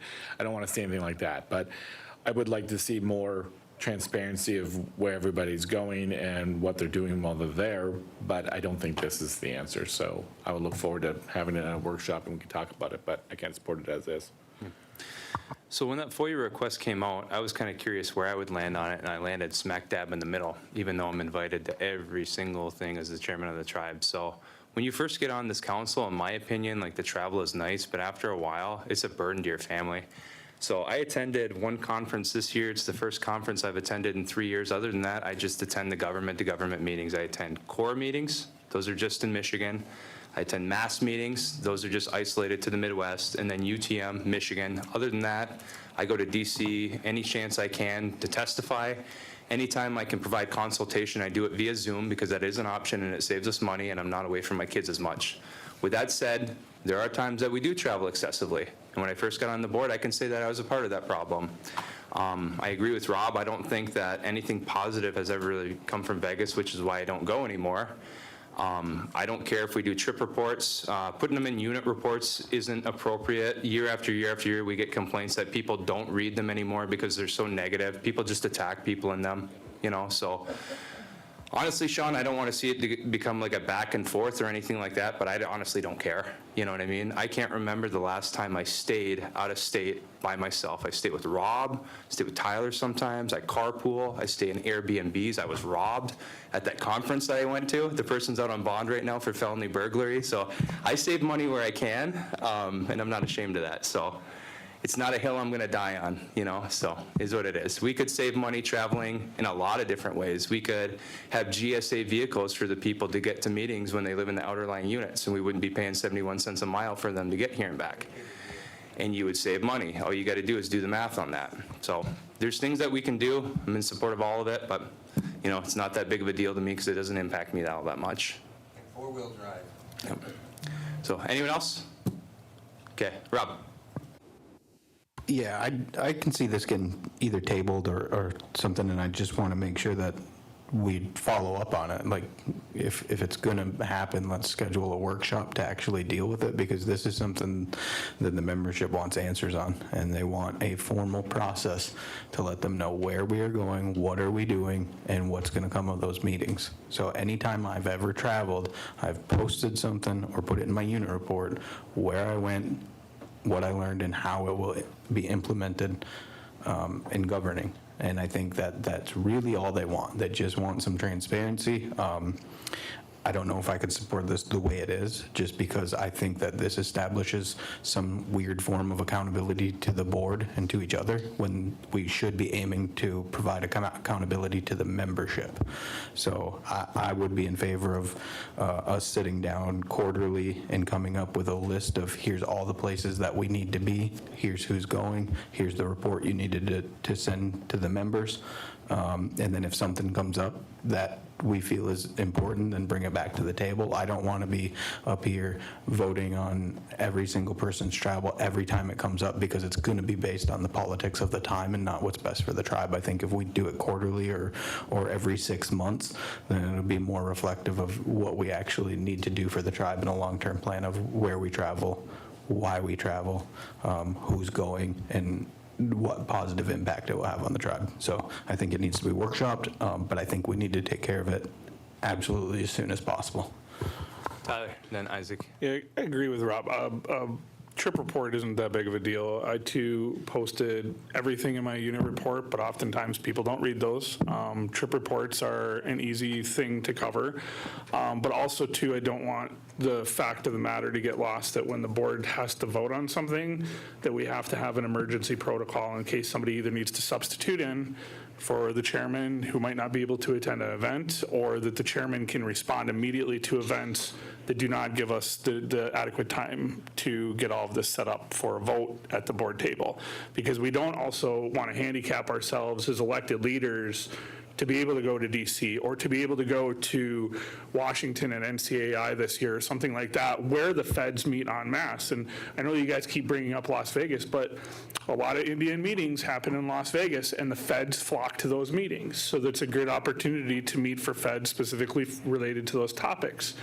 However, there needs to be an emergency protocol put in place in case something happens where, say, consultation is being held and we're getting late notice, or we're being requested to attend an event or an activity with a governor or a senator or somebody at the federal level.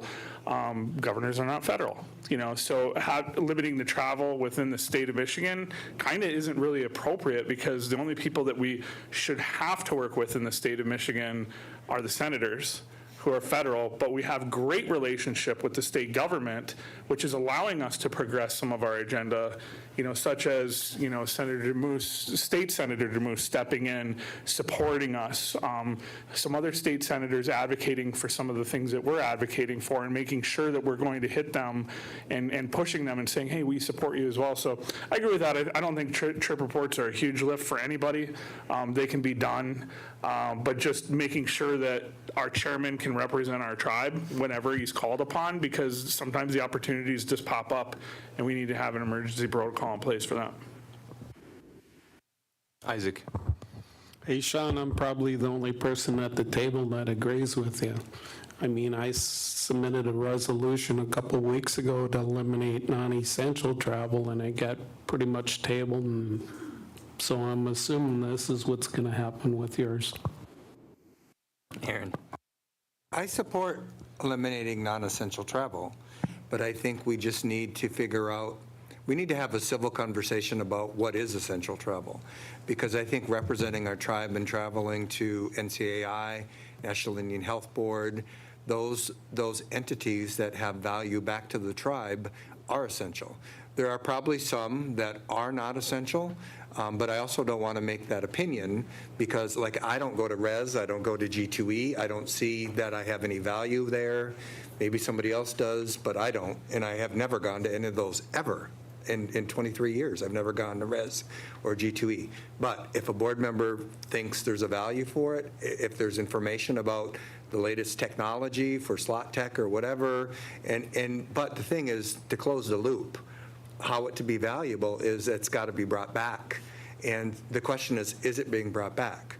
So that's not a reason to get rid of it. That's a reason to establish a protocol for whatever it is that we're doing out there and we're bringing back, that it has a benefit back to the tribe. And I don't think it should be limited to just like formal travel that's covered by, if we're on national advisories and it's already covered, because that would not cover NCAI, that would not cover NIHB. And we have made inroads by being engaged in NIHB and NCAI that no lobbyist could ever make those inroads for us. So it makes sense for us to participate in those. And those board members that have gone to those have seen the value of that back to the tribe. Not everybody's doing that. Some people have never been to those meetings. They've gone to other meetings like G2E or RES. So I do think there's an honest conversation to have about what benefit is served back to the tribe for the travel that we do.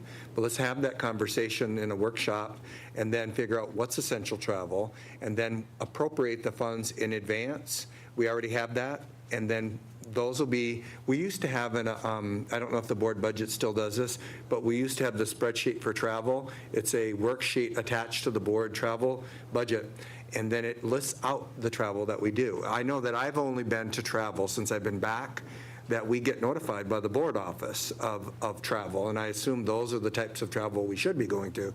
But rather than bite off our nose to spite our face, I don't want to go back to the time when that resolution was originally passed and it targeted an individual board member and it left really hard feelings to that board member for years.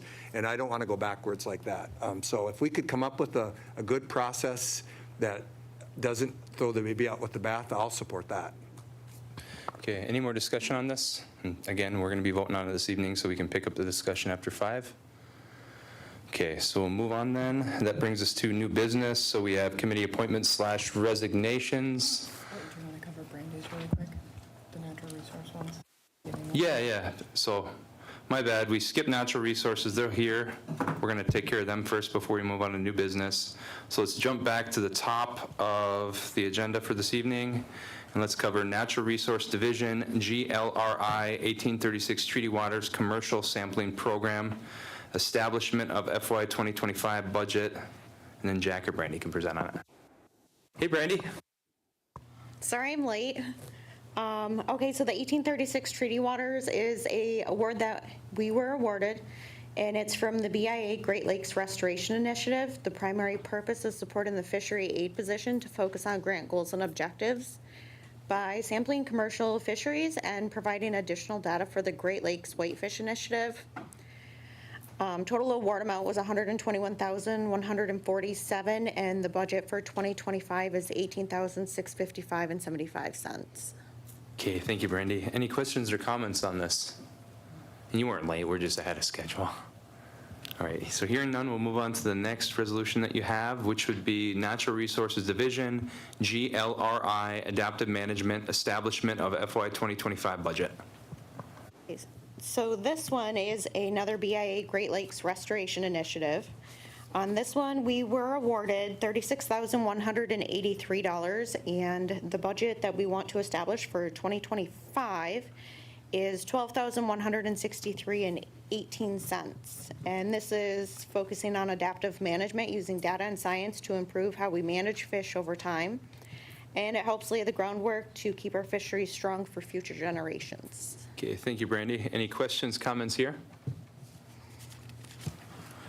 Okay, so that moves us to the last resolution that you have on tonight's agenda, Natural Resources Division, Wild Rice Coordination, and Waverly Environmental Grant, establishment of FY 25 budgets. Hi, so I'm Eric too. I was going to say, yeah, Eric's the sponsor on this, but if you could cover this, we'd appreciate it. So these are seeker budgets. The first one is BIA funded for Wild Rice Monoman Stewardship Plan. The primary purpose is to strategically coordinate and collaborate with tribal communities across the Great Lake Basin to restore and build resilience in Monoman. This budget will fund the staff and consultants necessary to provide the work outlined in the grant goals and objectives.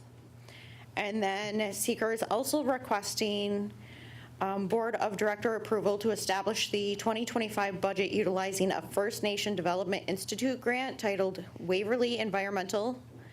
The primary purpose of the second grant is to create a tribal ecology position and capacity leveraging, and building upon active co-management and co-stewardship efforts, create a decision support framework for newly rematriated tribal lands and waters, and increase collaboration with ceded territory landowners to support Sioux Tribe stewardship and responsibilities across land tenures.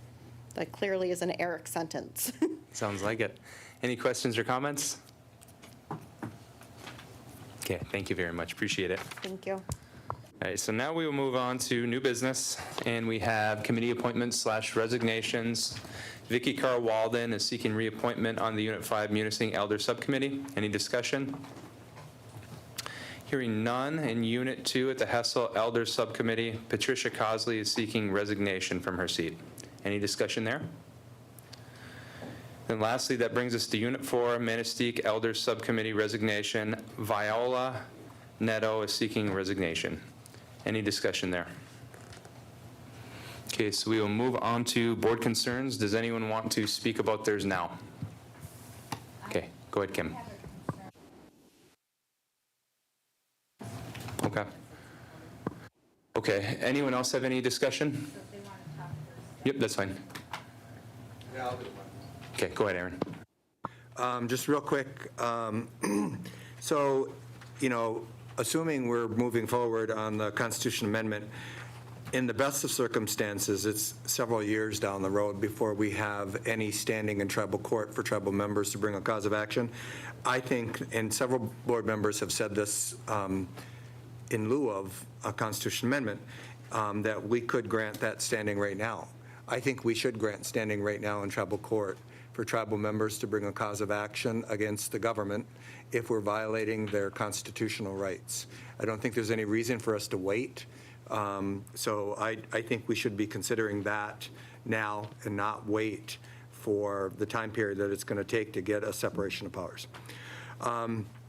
I also, I'm requesting that we take a look at getting back to normal with dental scheduling, which was never perfect because you always have a big wait. But when the pandemic hit, we created these artificial barriers for when you could schedule dental appointments. And it was only, well, first of all, it was you couldn't schedule at all for about 6 months. Then it was on Mondays from 9 to 10. That's the only time that you could make an appointment. I think that's what it is now. So I think we're past the pandemic. We still have a huge backlog and we're catching up, but I think it's time for us to look at, and maybe we could request our CEO to examine if it's time for us to go back to regular scheduling.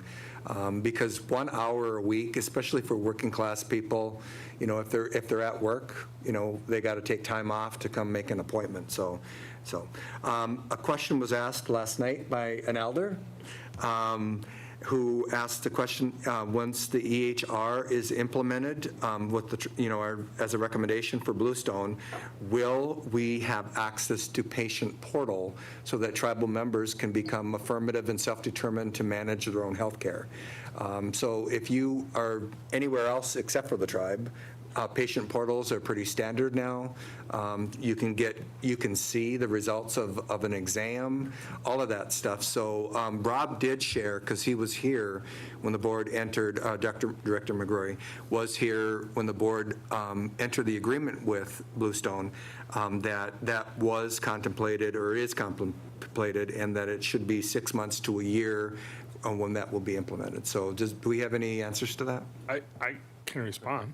That's part of the EHR transition that we just currently signed on to, and then we passed this budget for. So now that we're implementing that system, Part of the problem is our PMS, the government system that we've been stuck with. There's absolutely no way to get that in there. The new system that they chose, they are going to be able to have a patient portal. It's also going to be more efficient with billing and everything else. So you'll be able to see as soon as your data is entered, you'll be able to see it. And once they integrate with HIMSS or the health information, or not HIMSS, Upper Peninsula Health Information Exchange, which integrates into MyHIN all of that data from Michigan. So if they're getting referred out to specialists and they're connected to any of these other portals, it'll automatically load into their patient portal with an active care relationship as well. Right. So all of that will be visible to the patient. And the members in charge of that, because they're the ones that seek. Well, they can't delete anything out of there, but they'll be able to go in and visibly see all of their stuff. Oh, good, good. So the short answer is yes. That was one of the decisions that we had to make when they were deciding which EHR to purchase, but there's other perks to it as well. Like there's AI integrated into charting, so providers won't fall behind as much. That's the hope at least. So then we'll capture more billing. I mean, it was necessary. Yeah. The EHR that we had was so archaic, it was laughable. Yeah, and all tribes in the nation were in the same boat on that. Some tribes who could afford it spent money to go and develop and write the programming. I did share last night at the Unit 1 meeting, one of our tribal members is actually on that National EHR Implementation Committee. It's Dan Fry, who used to work for us. But the problem is that's taking forever, and we don't know. I think the estimate is $50 billion for implementation. We don't know if that's ever going to happen. So why wait for we the can't federal wait for that. government to provide your solution when we have hundreds of millions of dollars in ARPA to just buy a new EHR? And that's what we did. So that brings up my next one. So I would like to request copies of all communications between our tribe and the U.S. Treasury or any federal government official regarding compliance with CARES Act, American Rescue Act, and Jobs and Infrastructure. When I came back, there's all kinds of rumors that were going around, but when I came back, I tried to be responsible to ask, updates from our CFO. We got updates from the CFO that he was in regular contact with Treasury, but I want copies of all that communication because I want to see for myself that we're in compliance with all of that. Now, I could contact the U.S. Treasury myself because I know the people that are responsible for those reports, and I could do a FOIA and get that, but I'd rather start with our tribe. I think that it's our fiduciary duty to not just take somebody's word for it, because that's kind of what we were doing, taking our former CFO, who's not here anymore, taking his word for it, but I want to see copies for myself of compliance with, again, the CARES Act, the American Rescue Act, and the Jobs and Infrastructure Act. Thank you. So before the previous CFO left, he was preparing a report to inform the membership how we spent CARES Act dollars, how we spent ARPA Act dollars. It seems like an appropriate place for that would be in that report. Yeah, at least I think so anyways. I agree, but what I'm asking for is something a little bit more. I would like to see copies of emails and written correspondence back and forth with Treasury or any federal department regarding all three of those funding sources. Okay. Thanks. Okay, any other board concerns for this evening? Kim? Okay, I have a concern about our elders being scammed on the phone. And the only place I've been able to find anything is in the elder packet you get from them. But what department would you work with? Because I asked law enforcement, and they said, there's nothing we can do. I didn't ask this law enforcement, I think it was one of my city friends. And they said, there's nothing because you can't trace them, you can't prosecute them. Well, it took me all of 10 minutes to find somebody that was scamming an elder by reverse phone lookup, and believe me, it wasn't even the person they were letting on they were. So what department would that fall under? We probably don't have that department in existence or the capacity right now. Is there To be honest with you. anything, like we talk about going to the national levels, that someone could bring it up there and So I bug in their mean, ear? we have a social service agency that investigates elder abuse. If there's someone within that person's household that's responsible for elder financial exploitation, that's one thing. But what do we do if someone lives outside the reservation or possibly outside the country trying to scam our elders? It's a difficult question. Aaron? I would suggest that from time to time at elder luncheons, they have programs to come in. Community Action comes in. I'm trying to think of all the different agencies that come in, but maybe they could be tasked with, we were doing a newsletter at one time, an elder newsletter. Maybe they could be tasked with monitoring it and then providing some basic information and collaborate with legal to give some advice to people about what to do. Maybe we could be putting notices in the tribal paper about, be on the lookout, because it seems like it's getting really frequent. I'm now technically an elder, and I'm getting all kinds of notices on Social Security and insurance Medicare, yeah. and tax relief. I get called 2 or 3 days for tax relief. Okay. Okay, anyone else? Okay, Rob.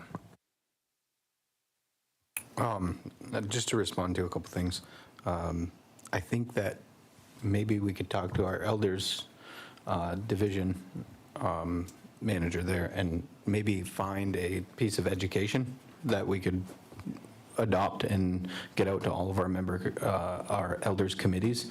And then there's got to be a resource somewhere that you could that we could get out to the elders where they could call and verify that who is contacting them is actually who's contacting them. Right.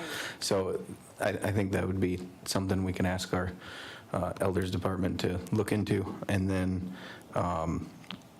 Director Payment mentioned adopting the code to give standing to tribal members in court. And I have a little bit different of a take on that, and although I agree with the principle of it, I think the process is flawed to do it in code, mostly because it can be reversed by any board preceding us, but also we're placing our court in a very difficult decision when we do that, because that would give members the standing to bring cause of action against the government within a court that we appoint. So that's placing that court staff in a really bad predicament. I think that the way it works, and then my other fear is that once we do that, people might back off and say, well, good enough. Well, it's not good enough. We need a constitutional amendment to do it, because then our judicial staff is elected by the court, or elected by the membership, and they're not a subordinate of us. I don't think placing in the court in that position would be a good thing, because I know that myself, I would stay out of it, but previous boards have proven otherwise. They do get involved in the courts, and I just don't want to place that kind of burden on our court staff. I think the burden should be a vote of the membership, not, to have to rule against a board that determines whether they got a job the next day or not. So there's that. But also to go on that, I wanted to, tonight at membership or at board concerns, I'd just like legal to give a quick update of where they are on drafting the two documents of the separation of powers, and then when we could expect to have it in front of us so we could get it to the BIA. Okay, Aaron. I don't disagree with anything that you said, Director McGrory. The challenge, though, is I believe that when we go through this process, that the membership is going to be resoundingly supportive of a 3-branch. They're going to want a separation of powers. They're going to want an independent court. I think the main reason is because they're going to want standing in tribal court for due process and a remedy. Right now, that doesn't exist, or it exists in a limited fashion. Earlier, we workshopped the election committee. It was a public session. I shared that I got hauled into tribal court, I got violated twice. And in both cases, I appealed it to our appellate court. So that was an articulated process by the tribe. And I won in both cases. And in both cases, the ruling was that my constitutional rights were violated. My due process was violated. And but luckily, I had a remedy. So other things have happened in the last couple of years where I did not have a remedy. And I don't think any tribal member should go another day with not having real due process and having the ability and standing in tribal court to bring us to account if we violate their rights. There is no reason for us to wait for the constitutional amendment to be approved. I agree with you 100% that it shouldn't be a discretionary thing. It needs to be voted on by the membership. But that's 2 years down the road before any of that's ever completed. And I don't think we should wait. In the meantime, it shouldn't be a free-for-all like it is now and available to bring somebody to court without, or violate somebody's right without them having real due process rights. We shouldn't go another day without people, citizens of this tribe, having the ability to hold accountable their government if they violate their constitutional rights. Right now, we don't have that right, and we should. Okay, Tyler. So I agree. I've been saying since the beginning, if we're serious about a separation of powers, we need to codify the judicial branch and start moving into that process, because, it's easy to say, oh, we're going to separate powers and we're just going to be done overnight. We can start the codification of the judicial branch now and get that process started so we can get used to it. And then once the membership votes, whether it be 2-branch or 3-branch, we have that one set up. That one's ready to go. It separates us out, and then our membership has standing. Then our election commission has standing against us. Then we can handle these things in a different manner because we're not judge, jury, and executioner. We can sit over here, do our thing, and they can make their decisions at the court system. Granted, yes, Rob's right. They're not elected. They're not officials of the tribe in that position. They're still appointed. But if we're codifying them and separating ourselves out of it, we can at least give our members some strength and power behind a true transition of power and a transition of the separation of powers, because that's ultimately what we're going to need to do. So the sooner that we do that and the sooner that we get used to it, the easier it's going to be for our tribe to adapt in the future. So I 100% fully separating or codifying our courts to begin the separation prior to a constitutional amendment. Yes, a constitutional amendment is more permanent, but we can make a good faith effort as a tribe to say, if we really believe in this, we're going to codify it and we're going to move towards it. And I'd get behind that every day. Okay, Rob. If we really believed in it, it'd be done by now. So I think that what we're viewing as a long-term process as the constitutional amendment could have been done anytime in the last 20 years if people just did what they said they were going to do. So I agree with the principle of it, and our members do deserve standing in court. But I've seen the actions of this board over many years. I believe you'll see a judge fired if they do the wrong thing that this board don't agree with, and I honestly believe that. So our judges need to be hired by our members, and the separation needs to be constitutional, not codified. Codified's just not good enough. It doesn't provide the right kind of protections. It doesn't establish a system of government, and I think all it's going to do is create an excuse for people not to do what they said they were going to do. Okay, so we got Aaron. If we I'm can. just asking Nope, for an. it's good. You're good. I'm just asking for an interim measure, because to not codify it now is to trust that our rights aren't going to be violated, are not going to be violated between now and when we amend the Constitution. I'm not relenting at all. I'm fully confident that the members are going to express to us in this poll that they want, number one, an amendment, number two, that they want a 3-branch separation of powers. And I think it's going to come crystal clear and solid from the membership. That's what they want. We'll see a bunch of politicking and a bunch of articles to try to dispel it. But, you learn this in middle school. You learn about a separation of powers in middle school. And that, anyway, we won't litigate that. But I'm just saying I want an interim measure, because I don't want to go another day with my rights not being protected. And I know that if as chairperson of this tribe, I had no protections, I can guarantee you that citizens of this tribe also don't have those protections. And we shouldn't be comfortable about sitting back on high and waiting for this 2 years to come to fruition. There's no reason why we can't codify it right now so that tomorrow, or I'm not asking for tonight, but that people have to wait unnecessarily to be able to challenge if their constitutional rights are being violated. If we believe in that, it doesn't matter how long anybody stalled up until now. It's in front of us now. So let's do it now. If we believe in it, let's do it now and make it happen. Okay, Kim.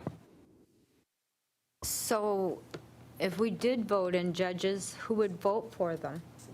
The only people getting prosecuted in our tribal courts are in the service area. So would it be to the whole membership, or would it just be to the 7 county? The whole member.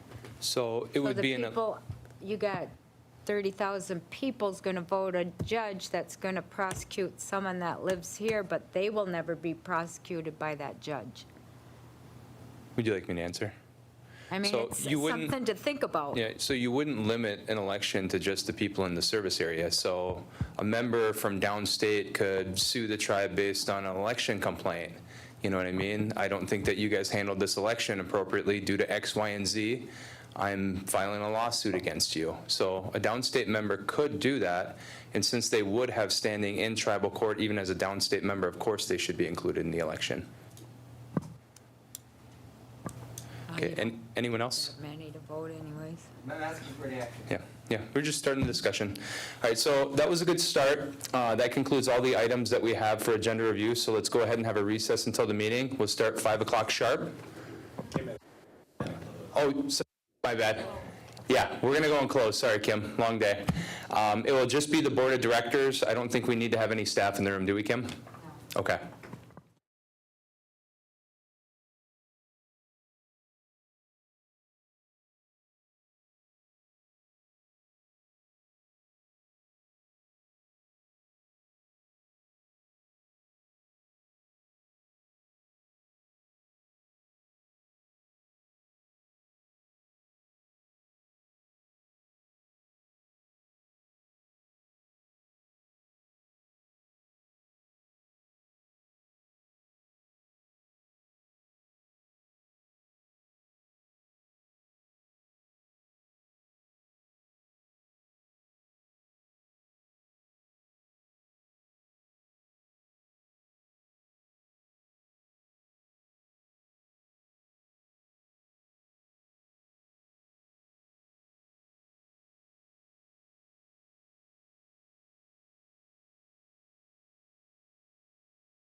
Is 5:01. I'm going to go ahead and call this meeting to order. We will start with roll call, please.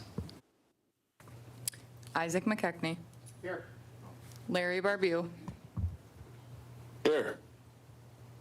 Tyler LaPlante is outside. Kimberly Gervell. Here. Lana Cosley Smith. Bridget Sorensen. Here. Aaron Paymont. Here. Kimberly Hampton. Here. Sean Borowitz. Here. Rob McRory. Here. Kimberly Lee. Here. Michael McCurchy. Here. Austin Lowe's. Here, we have a quorum. Aaron, would you do us the pleasure of providing invocation for us? I would like to motion to excuse Lana. Whenever we do that. Ani buju biwaka jigandishnakas makwa migizi indoram bawating indonjaba Anishinaabe Ojibwe Odawa Otawatami and Dao. So I want to say ani or miigwech wabanang, miigwech jawanang, miigwech ngabinang, miigwech koidnang, miigwech nokamasayak, miigwech misho ayak, miigwech ki, miigwech nabish, miigwech ndoroshabo, miigwech gawindamindaminda, miigwech ogimak, miigwech ogichata. So I just did, again, so we're probably getting used to it, but our morning Anishinaabe Moen prayer, and gave thanks to each of the directions and to our Mother Earth, to our water, water is life, to our first sustenance, which is our mother's milk. And I gave thanks to our elected leaders, our Ogimak, and our Ogichita, our frontline warriors. You don't have to be elected to be one of our warriors. And also called upon our ancestors to be here with us, to guide us, so that we're making decisions consistent with what they put in place for us, and that we respect that we have a role to play, and that in the future, people will look back on us and hopefully look at us with charity and grace that we did the right thing and we made the right decision. So, Chimigwich. I appreciate that, Aaron. Thank you. And Helen will be providing smudge in the back of the room, too. We appreciate you doing that for us, Helen.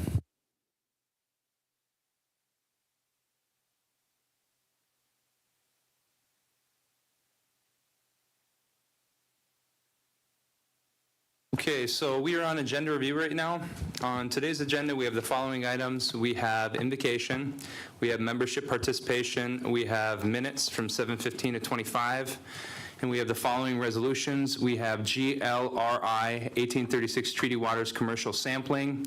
We have GLRI Adaptive Management. We have Wild Rice Coordination / Waverly Environmental Grant. We have Regional Tribal Transit Operations Manual. We have Vehicle Purchase for Rides to Wellness. We have Authorized Accept Bid / Contract UP Carpet Mart. We have Authorized Accept Bid / Contract Sailor Creek. We have Revising Code Chapter 11 Membership Ordinance. We have Amend Bylaw of Special Needs Enrollment Committee. We have Appropriating Opioid Settlement Fund to Court. We have Award Rhino Electric Utility Service Contract. We have Interim Appointment Natural Resources Department. We have Amending 2025-166 Authorized Contract M&D GC. We have LATCF Fund to EDC for Sawyer Village Project. We have Amending EDC Sawyer Village Internal Financing. We have Adopting Chapter 93. We have Rescinding Resolution 2022-353. We have Amending Chapter 44 EA. We have Amending Chapter 14 EA. We have Amending Chapter 14 Special Meeting KGA/EA. We have Amending Chapter 94 Operation of Authority. We have Amending 2025-167 Negotiate/Hire General Counsel. We have Out-of-State Tribal Board /Chairperson Travel. And under New Business, we have Committee Appointments /Resignations and Board Concerns. Is there a motion to accept the agenda? Motion by Isaac and support by Tyler. Any discussion on the agenda? Hearing none, all those in support signify by saying aye. Aye. Those opposed?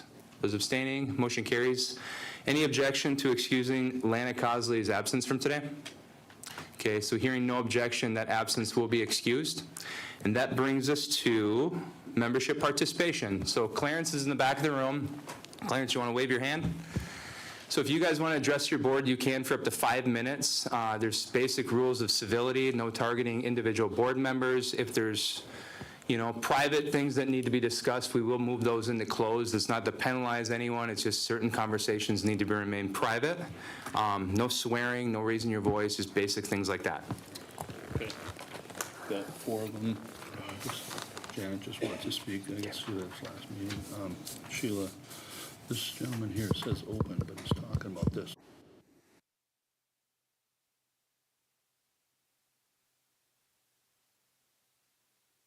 All right, the first tribal member that can come forward is Janet.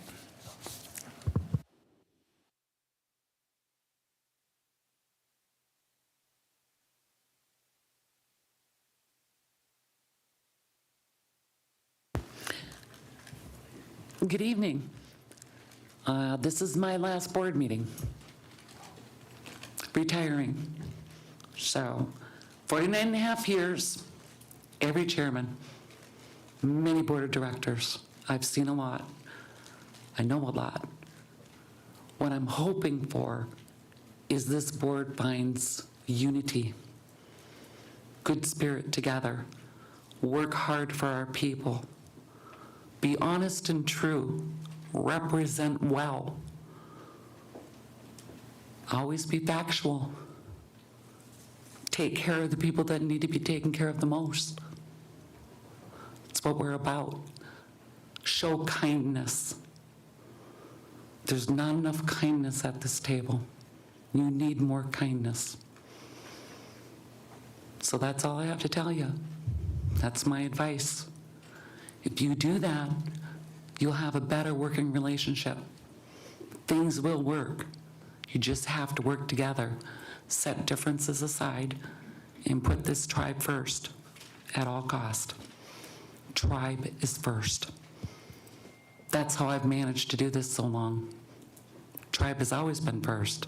It's not personal, so don't make it personal. And that's my words of wisdom. All right, Janet, we appreciate you being here.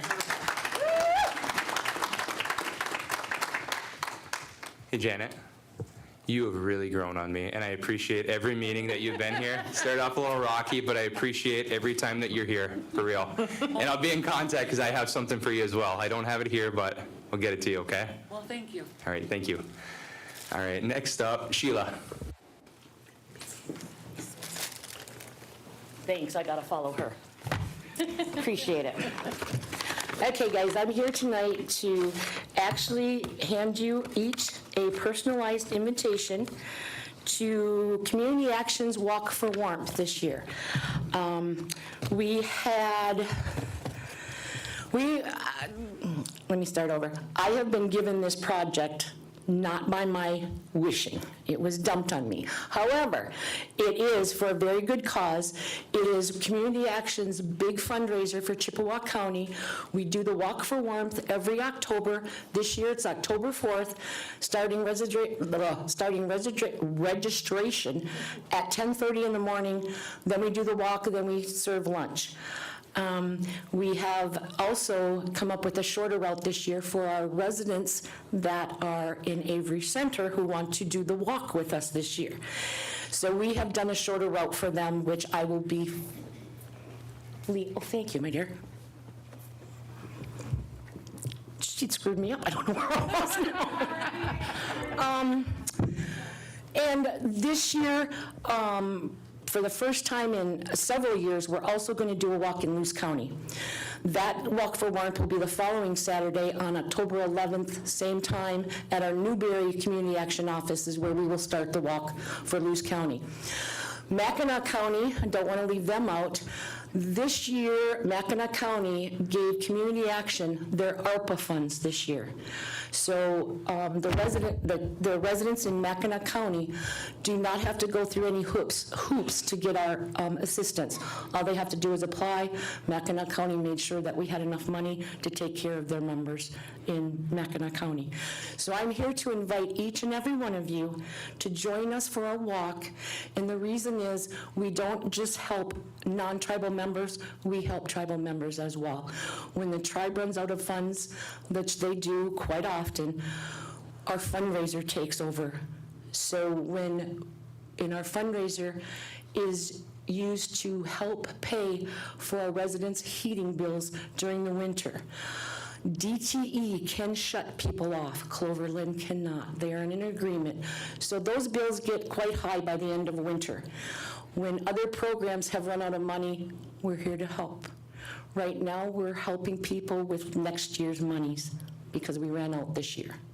We had a bad winter last year. We spent all of our money by the middle of April. If it wasn't for our event sponsor, Albert Heating and Cooling, Inc., we would not be able to help people. By being our event sponsor, they give us $5,000 every year.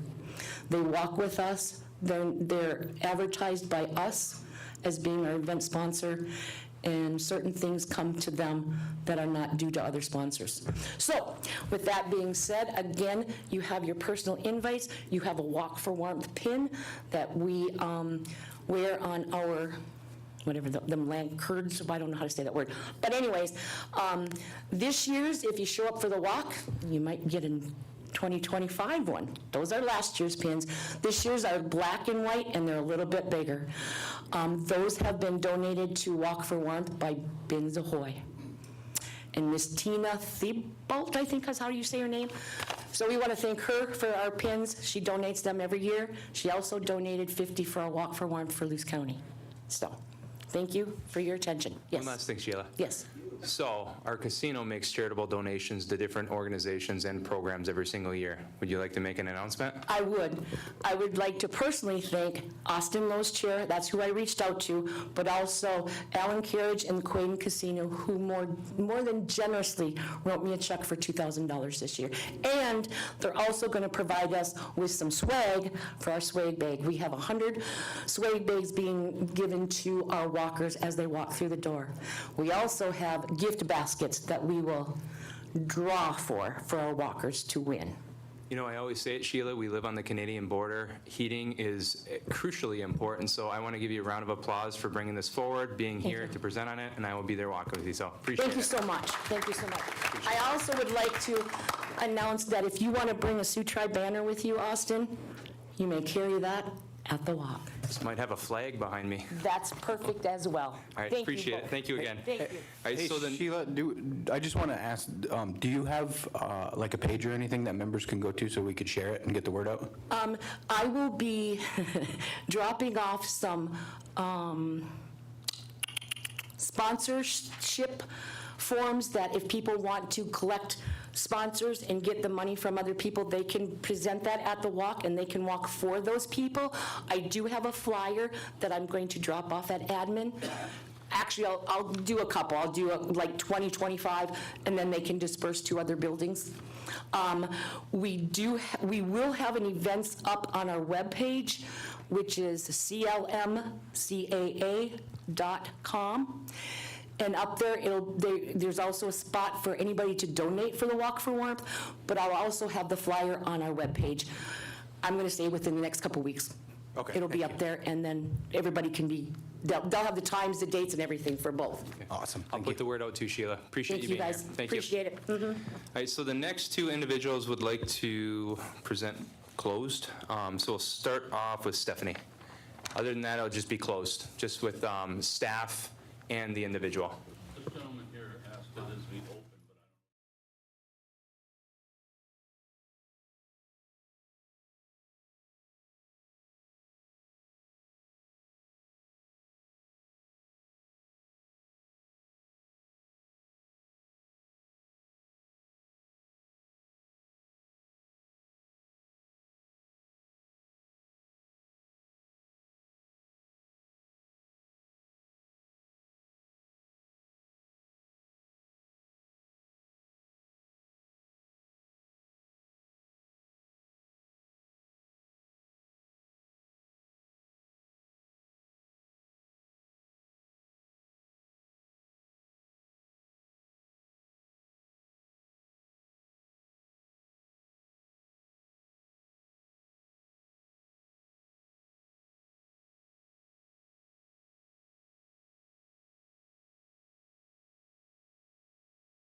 We've completed membership participation for this evening, so we are on to minutes. So with that, I'd like to entertain a motion to accept the minutes from 17 to 25. Okay, is there a second? Okay, motion by Isaac and support by Aaron. Any conversation about the minutes? I just need to abstain. Okay. I wasn't there. So Kim is abstaining on that. So everyone in support signify by saying aye. Aye. Those opposed? Those abstaining? Motion carries and those minutes are adopted. That brings us to resolutions. The first one that we have on tonight's agenda is GLRI 1836 Treaty Waters Commercial Sampling. Be it resolved that the Board of Directors of the Sault Ste. Marie Tribe of Chippewa Indians hereby approves the establishment of an FY 2025 budget for GLRI 1836 Treaty Waters Commercial Sampling Program with federal BIA revenue monies of $12,163.18, no effect on tribal support. So we have a motion by Isaac. And support by Bridget. Brandy, could you fill everyone in on this resolution? And we've workshopped everything on the agenda at least one or more nights. Okay. So this grant is actually awarded by the BIA Great Lakes Restoration Initiative with the primary purpose of supporting the fishery aid position that will focus on the grant goals and objectives by sampling our commercial fishery and providing additional data for the Great Lakes Whitefish Initiative. We are respectfully asking to establish a 2025 budget utilizing the funds for grant-related purposes. We were actually awarded a multi-year grant for the total amount of $36,183. The 2025 budget is spending $12,163.18, and there is no effect on tribal support for this. Okay, thank you, Brandy. Any discussion from the board? Okay, hearing none, those in support signify by saying aye. Aye. Those opposed? Those abstaining? Motion carries. The next resolution that we have is GLRI Adaptive Management. Be it resolved that the Board of Directors of the Sault Ste. Marie Tribe of Chippewa Indians hereby approves the establishment of an FY 2025 budget for GLRI Adaptive Management with federal BIA revenue monies of $18,655.75, no effect on tribal support.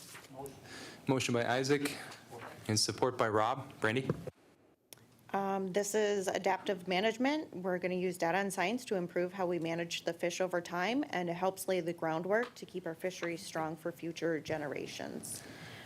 This is a multi-year grant, total awarded $121,147. The 2025 budget is $18,655.75. Thank you. Any questions or comments from the board? Okay, hearing none, those in support signify by saying aye. Aye. Aye. Those opposed? Those abstaining? Motion carries. The next resolution is Wild Rice Coordination / Waverly Environmental Grant. Be it resolved that the Board of Directors of the Sault Ste. Marie Tribe of Chippewa Indians hereby approves the establishment of an FY 2025 budget for wild rice coordination with federal BIA revenue monies of $104,521.76, no effect on tribal support. Be it further resolved that the Board of Directors of the Sault Ste. Marie Tribe of Chippewa Indians hereby approves the establishment of an FY 2025 budget for Waverly Environmental Grant with other revenue monies of $36,102.26, no effect on tribal support. Okay, motion by Isaac and support by Tyler. Brandy? The first one, the Wild Rice Monoman Stewardship Plan, is BIA funded. It's a multi-year grant. The primary purpose is to strategically coordinate and collaborate with tribal communities across the Great Lake Basin to restore and build resilience in Monoman. Total award amount for this one was $245,638. Our 2025 budget is $103,807.92, and these are under seeker. The second one is a grant funded by the First Nation Development Institute. And the primary purpose is to create a tribal ecology position and capacity leveraging and to build upon co-management and co-stewardship efforts. Create a decision support framework for newly rematriated tribal lands and waters, and increase collaboration with ceded territory landowners to support Sioux Tribe stewardship and responsibilities across land tenures. Total awarded amount on this one is $75,000. The 2025 budget is $36,102.26. Thank you very much. And board discussion, start with Aaron. So this is written a little cumbersome because you have two separate approvals, two separate budgets, two separate cost centers, and two separate funding sources. So I'm going to make a motion to sever and assign different resolution numbers for the two different requests that are in front of us. Okay. Okay, so there's a motion to amend this into two resolution numbers, is that what you're doing? Yeah. Okay, so would we be voting on them separately then, Aaron? Yeah, well, we have to vote on the motion and second first, and then if we do, then we take each one separately. Okay. All right, so we have a motion to amend. Any discussion on the amendment? And this is just to separate it. Okay. All right, we'll do roll call then on the amendment. Tyler. The motioning to sever. Yes. Sean. Kimberly Gravel. Yes. Isaac. Yes. Larry. Yes. Kimberly Lee. Yes. Rob. Yes. Aaron. Yes. Michael. Yeah. Bridget. Kimberly Hampton. Yes. Okay, so motion to amend successfully passes. So we're going to be dividing this into two. So what would the resolution number be for the first one? 2025-170. 2025-170. That would make the other one 2025-171. All right, so under 170, what are we putting under that, Aaron? Wild rice. Okay. And then under 171, that would leave Waverly. Okay. So let's handle wild rice first. Any discussion on wild rice? Okay. Any objection to doing this by consensus? Okay, so hearing no objection, we'll vote via consensus. So we will vote on 170 first. All those in support signify by saying aye. Aye. Those opposed? Those abstaining? Motion carries. Now we're on 171. Any discussion? Okay, we probably need a motion. No, we already motioned in second to get him on. Right. All right, so hearing no discussion, we'll do consensus as well. All those in support signify by saying aye. Aye. Those opposed? Those abstaining? Motion carries. So both divided parts pass. Appreciate it. Next resolution on our agenda is Regional Tribal Transit Operations Manual. Thank you, Brandy. Now, therefore, it be resolved that the Board of Directors of the Sault Ste. Marie Tribe of Chippewa Indians hereby approves the Regional Transit Program Operations Manual listed in Attachment A and is hereby incorporated by reference as if fully set forth herein as part of the Sault Ste. Marie Tribe of Chippewa Long-Range Transportation Plan. Be it further resolved that the chairman or his designee is authorized and directed to execute such agreements, documents, or instruments as may be required, or to take any and all such action which may be necessary to implement the foregoing Regional Tribal Transit Program Operations Manual. Okay, motion by Isaac, support by Aaron. Wendy? Hello, Wendy Hoffman, Transportation Planner with the Transportation Department. Today I'm presenting a resolution to approve our Regional Tribal Transit Program Operations Manual. That was presented to the board last week during a workshop. So we had some extensive time to review that, and we're here today to ask for approval and adoption of the Operations Manual. Thank you, Wendy. Any questions or comments from the board? Very good job. All right, so hearing none, we shall vote. All those in support signify by saying aye. Aye. Those opposed? Those abstaining? Motion carries. That brings us to our next resolution with you, Wendy. Vehicle purchase for rides to wellness.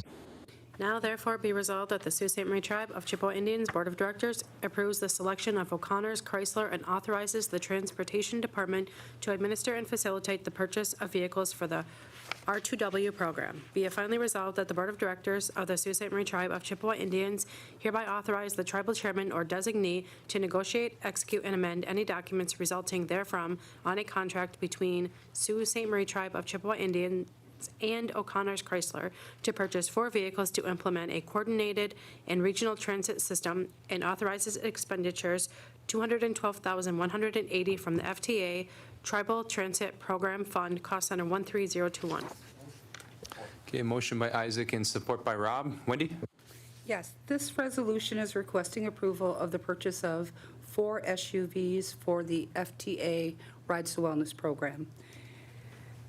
An official request for bid was published and one bid was received. I do want to note that this process was governed by federal procurement guidelines, and we did reach out and contact at least 10 businesses. And we did get one response, that was O'Connor's. So we are requesting to move forward with the purchase of the 4 SUVs. Okay, thank you, Wendy. Board discussion, Isaac. Wendy and Bill, are we going to pass a budget for the operation of these vehicles? Yes, there was a budget for, so this is Schedule B, I believe. And yes, there was a 2026 budget already drafted, and it does include the operations. So how did you determine that? I mean, each vehicle's going to have mileage. Did you do it by mileage, or did you do it by line item? I did it by, well, it's all line items. All the budget has, each line item has, so the fuel and the gas, that's estimated. And what I used for that was the information, so I did research for each line item. And for the gas, I reached out to our motor pool. I met with Renee Anderson, and she is the manager of our GAS vehicles. So there was some Okay. comprehensive research. Good. Awesome. Thank To you. get that. You're welcome. Rob? I just want to make sure that we're reaching out to all of the organizations and programs that would have people or members that could utilize this to make sure that they know it's an option. Yes, absolutely. We will have a public push, public information available soon. I'm hoping to have the mobility coordinator on board to assist with that, with the drafting of the flyers and the communications. And also, the Rides to Wellness drivers will be located at the health facilities, so they will have that access right there to be for the referrals Awesome. Thank you, Wendy. for health. Okay, anybody else? Okay, hearing none, roll call, please. Aaron, Yes. Bridget. Yes. Kimberly Lee, Yes. Sean. Yes. Larry, Yes. Tyler, Yes. Kimberly Hampton, Yes. Michael, Yes. Kimberly Gravel, Yes. Isaac, Yes. Rob. Yes. Okay, motion carries. Thank you. Okay, the next resolution is Lodge of Hope, authorization to accept bid/contract UP Carpet Mart. Now therefore be resolved that the Board of Directors of the Sault Ste. Marie Tribe of Chippewa Indians authorizes the chairman of the tribe or their designee to execute any and all documents necessary and appropriate to carry out the terms, conditions, intent, and administration of this resolution, including but not limited to the ability and authority to implement any budgetary changes administratively without the need for formal Board of Directors budget modifications. Be it finally resolved that the Board of Directors authorizes the chairman of the tribe or their designee to enter into and execute the contract and any supporting documents with Sailor Creek Contracting to fulfill the intent of this resolution. Okay, motion by Isaac, support by Kim. Megan? Good evening. Megan Miller, Direct Services Program Director with ACFS. So Sioux Tribe did receive one-time enhancement grant funding specifically for the Lodge of Hope. What this resolution will do is allow us to move forward with an identified project of replacing the existing flooring in the 21 guest rooms with laminate flooring. The shelter has been open 2 years as of August 1st. During that time, we have had quite a few people in and out, and the carpet definitely holds odors, it's not cleanly, and it'll be easier for the guests to maintain their rooms. So we had 3 complete bid packages come back. Sailor Creek, UP Carpet Mart came in at $64,932.31. Our highest bid came back at $90,644. So we're requesting approval to go ahead into this contract. Okay, thank you, Megan. Board discussion, start with Kim Hampton. Hey, Megan, in the very last paragraph, is it actually supposed to be Upper Peninsula Carpet Mart instead of Sailor Creek? I think it is, because the next one is different. So I would like to motion to amend the very last paragraph to strike out Sailor Creek Contracting and replace with Upper Peninsula Carpet Mart. Any objection to amending that? Hearing no objection, we'll amend that to reflect that language, okay? Okay, that's it. Yep, Isaac? Hey, do we know that, I mean, you had 3 different bids and 25,000 difference. Do we know that a certain material was specified that each contractor was bidding on? Correct, Do we- that was in the scope of work. Okay, The very thank you. specific laminate flooring. Okay, anybody else? And just to be clear, this is going to be paid for with the appropriation that we received from the state of Michigan. So this isn't going to be funded with tribal support, housing authority dollars, or anything like that. Okay, we shall vote, and due to the amount, it will be roll call. Tyler, Yes.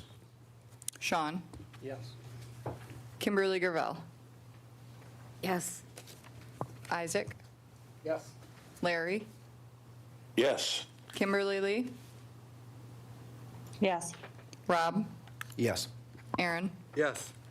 Michael, Yes. Bridget, Yes. Kimberly Hampton. Yes. Okay, motion carries. The next resolution is Lodge of Hope authorization to accept bid/contract Sailor Creek. Now therefore be resolved that the Board of Directors of the Sault Ste. Marie Tribe of Chippewa Indians authorizes the chairman of the tribe or their designee to execute any and all documents necessary and appropriate to carry out the terms, conditions, intent, and administration of this resolution, including but not limited to the ability and authority to implement any budgetary changes administratively without the need for formal Board of Directors budget modifications. Be it finally resolved that the Board of Directors authorizes the chairman of the tribe or their designee to enter into and execute the contract and any supporting documents with Sailor Creek Contracting to fulfill the intent of this resolution. Okay, motion by Isaac, support by Rob. Megan? So again, this was another identified project. We are utilizing the one-time enhancement grant funding from the Michigan Department of Health and Human Services to replace the roof, the existing roof on the long building. There's approximately 17 rooms in that building, and that has been identified as a much-needed item at the shelter. Okay, thanks, Megan. Board discussion, start with Isaac. Hey, Andrew, is this asphalt again, shingles? Replacement? Yeah, okay. Anyone else? Okay, roll call, please. Kimberly Hampton, Yes. Tyler, Yes. Rob, Yes. Michael, Yes. Kimberly Lee, Yes. Isaac, Yes. Larry, Yes. Bridget, Yes. Kimberly Gravel, Yes. Aaron, Yes. Sean. Yes. Okay, motion carries. Thank you. Thank you. Appreciate it, Megan. The next resolution is revising Code Chapter 11 Membership Ordinance. Now, therefore, it be resolved that the Board of Directors hereby amends Chapter 11 Membership Ordinance as follows.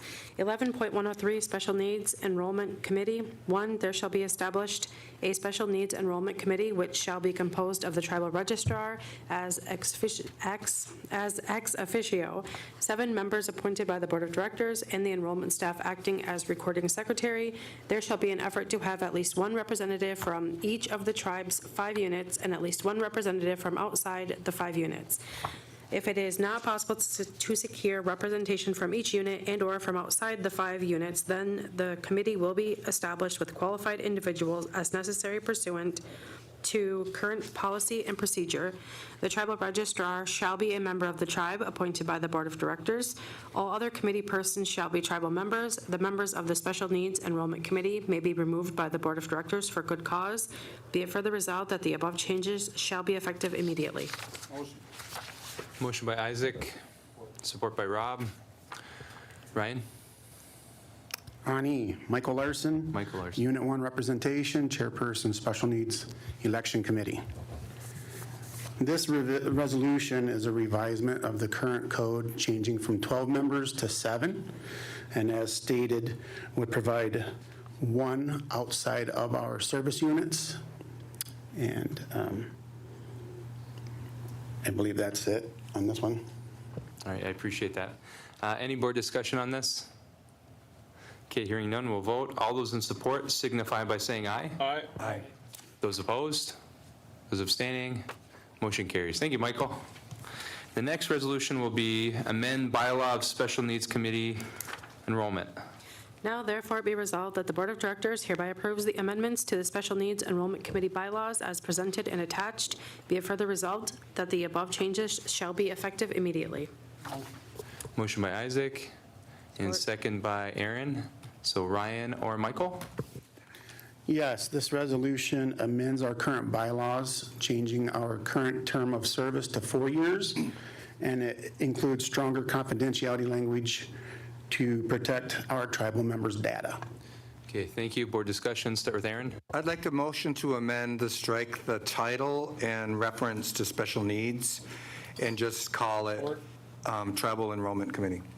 Okay, so there's a motion to amend this, just change the name of the committee to take out the words special needs. And it's been supported by Isaac, so we'll have a discussion on the amendment if there's one to be had. Any discussion? Yeah, just, actually, Kim clarified today. I asked, and she serves on our committee. This name was created when it was a special enrollment, but we're not in special enrollment anymore. So we'll just default back to the original title, which would be tribal enrollment. That's all. Thank you. Anybody else? Okay, all those in support signify by saying aye. Aye. Those opposed? Those abstaining? Motion carries. Thank you. Thank you. Appreciate Got to it. vote on the Oh, yeah.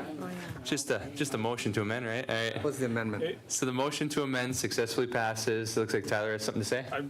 Do we need to actually amend the name of the committee within the bylaws itself? That was my motion. I thought you just motioned to amend the title of this No. resolution. No. If you play, roll tape. No, I was specific in it to amend the name of it and reference to special needs to tribal enrollment instead. Oh, okay. So let's motion to also amend this resolution to just the tribal enrollment and strike special needs altogether. We can do that if you need to, but my motion was specific. Let's just be consistent. It was the resolution and the code. I'm supportive of it. Let's just be consistent in all of our documents and language. That's what my motion was. If you play back the tape and see that, that's what my motion was. We don't have instant replay yet. We're not that far advanced. Let's just I know, do a but I'm radio. telling you. Joe, Okay. wind the tape. Okay, so I'm telling you. All right, I'm good. That was my motion. I'm good. I appreciate that. Okay, Thank you good. so much. I Good just catch. wanted to make sure. You good? Catch. Okay, Rob. I was actually just going to say, does that mean we need to amend the original resolution that created the title of the committee? No. Yeah, But I support both, so. Anybody else? Okay, so we're back on the main resolution. All those in support signify by saying aye. Aye. Those opposed? Those abstaining? Motion carries. Thanks for the correction, guys. Thank you. Thank you. Next resolution is appropriating opiate settlement funds to the court. Now therefore be resolved that the Board of Directors of the Sault Ste. Marie Tribe of Chippewa Indians appropriates $500,000 of the opioid settlement funds to the tribal court for use in its continued operation. Domestic violence court and employment of specialty court coordinator. Be it further resolved that the Board of Directors authorizes the chief financial officer or his designee to execute any and all documents as may be necessary to carry out the terms and intent of this resolution. And motion by Isaac and support by, is that you, Rob? By Rob. Judge Palmer? Well, as the tribal board knows, the tribe received several $1 million in opioid settlement funds several months ago. And Sioux Tribe Tribal Court has operated drug court, DV court, specialty courts for almost 25 years, many times with very little funds, sometimes with no funds. Opioid settlement money appears to be a perfect mix or a perfect match, I guess, with what treatment courts are intended to do. And so our request is to have $500,000 of that opioid settlement money allocated to the tribal court, a portion just for our specialty court treatment. It should provide the court with the money to sustain itself for 3 to 10 years based upon that kind of income and what our typical budget is. Okay, thank you, Judge. Board discussion, start with Isaac, then Aaron. Hey, Chuck and Tracy, is there any way we can extend this program out further so outside of the court? I mean, we have a lot of people that don't benefit from it, and I'm wondering if we could just put our heads together and try to accomplish that for all our members. So if you could take a peek at that and let me know. The other thing before you talk, Trace, I just want to say I really appreciate the work yous are doing with the drug court. Thank you. And if I could add to that, Aaron, is that okay? Yeah.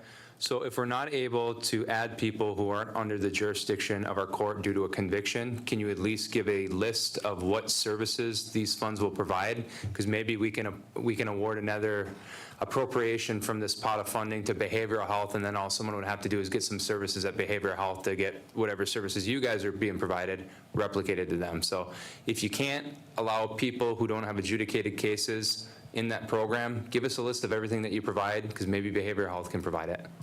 So drug court and treatment court, Wake-McConn provides services in a really broad spectrum. And so it starts with what you would expect would be rehabilitation and substance abuse treatment, but we also provide men's group, we provide MRT, we provide other forms of treatment, mental health counseling, mental health treatment, transportation, assistance with employment, assistance with housing. So the services that are available to someone who's in the program are very, very wide and very all-encompassing. And those services we'd love to make available to anyone who needs them. But through the court process, we would have to come up with a system that would allow for that. I mean, obviously, anyone in the tribe who believes that they need treatment and needs help, there are avenues available. And whether that works in a court proceeding or court setting is maybe a little different and would have to be, I don't want to say tweaked, because you're looking at a whole different kind of a scenario. But people who come to, even people who come to us who are under the jurisdiction of other courts, we try to find a way to help them and get them involved in our program. So those sort of things are available, and certainly we'd like to expand that. We'd like to provide services to more people. But there's a parameter in terms of what the court can do and what the court's mandate is, so to speak. So it might be more effective to provide those services through case management, potentially at the health division or something like that. I would assume that for people who are not involved in the justice system, that would be a more appropriate avenue. Okay, thanks, Aaron, for letting me do that. Aaron? Yeah, so first of all, I want to say that I said it earlier today, but I really appreciate the work of our team and our drug court and the multidisciplinary team that comes together for it. There's a saying in recovery called, "Therefore the grace of God go I." Those of us that are lucky enough to not be afflicted and have family members who have been afflicted and everything that goes with that, we need to be compassionate and supportive and not judge our people who end up needing the assistance that they need. So I appreciate all the work that we do. I went to the first graduation with somebody I grew up with, and I think he's sober still. So we do have a provision in our Constitution with respect to governance over people that need help. And that portion, I don't want to say it out loud because I don't like the title of that section of the Constitution, but we could create a voluntary process where somebody could be, when they are that moment where they realize they need help, could volunteer to be under the jurisdiction of our court system, and the recovery that is part of it, that carrot and stick is necessary, because people go to treatment all the time and they leave treatment all the time, probably more often than not. So if we had a process that somebody knows that they're struggling or they're about to lose their kids and they want to do something to not lose their kids or to lose their house or to lose their life, could step up and say, I would like to be under this program. And if it doesn't happen exactly like that, maybe a greater collaboration with our behavioral health so we can create a process like drug court for voluntary commitment. So, and that's the word, commitment is in our Constitution. We do have the authority over our members for commitment. So anyway, I appreciate everything that you guys do. Thank you, Aaron. Anybody else? Okay, roll call. Chairman Lewis, can I say something? I wanted to add to the resources. Yeah, Sorry. of course you can. I just wanted to, I know Director Cosley had asked about the collaboration with other agencies and other individuals in our community having the ability to get to New Day Treatment Center. And I had talked to behavioral health staff, and they said they use them quite frequently too, and have they're on a first name basis with each other. So if somebody comes up to urgent care, they're calling up to New Day right away, seeing if they can get that person in versus going through the North Point. So this is an inpatient facility that we have an agreement with, to where if they have bed availability, they will prioritize us, rather than if a person has Medicaid, to call North Care or whatever it is, get clearance, and then go through that bed search. So that's wonderful that you guys use it, and they have it as well. Yes, as well as just for resources and outside collaboration, we work with the MAT clinic here. She is on our drug court team, so many of our drug court and DV court and just regular probationers are using that service. How's that program been working so far? Wonderful. I mean, it's, Yay. it's there. We're really happy Miss Plummer's part of our team because she's very professional and she's tracking our participants well and advising them well too in their recovery. We also, as Judge Palmer was saying, we have men's education group that we offer every week, and that is for DV offenders, but that's open to everybody. We get referrals. We send out a referral sheet down to Mackinac County, to Luce County, to Chippewa County, to DHHS, to ACFS, and they are all sending us referrals. Anybody within the court system is free of charge, and anybody from the state has to pay, is self-pay. Anybody that comes from ACFS or DHHS, that pot of funding is paid through their funding source for that individual. The same with moral recognition therapy. That's a criminal behavior change model program. We offer that every Wednesday too, and that's open to anybody. So we have those services available. As we said in the workshop last week, we're using the Shadowin Haven building now. So that is where those groups are being held, kind of in a very cultural-like atmosphere consistently every Wednesday. With some of this funding, we will also be opening some of the services that Sault Ste. Behavioral Health cannot support right now.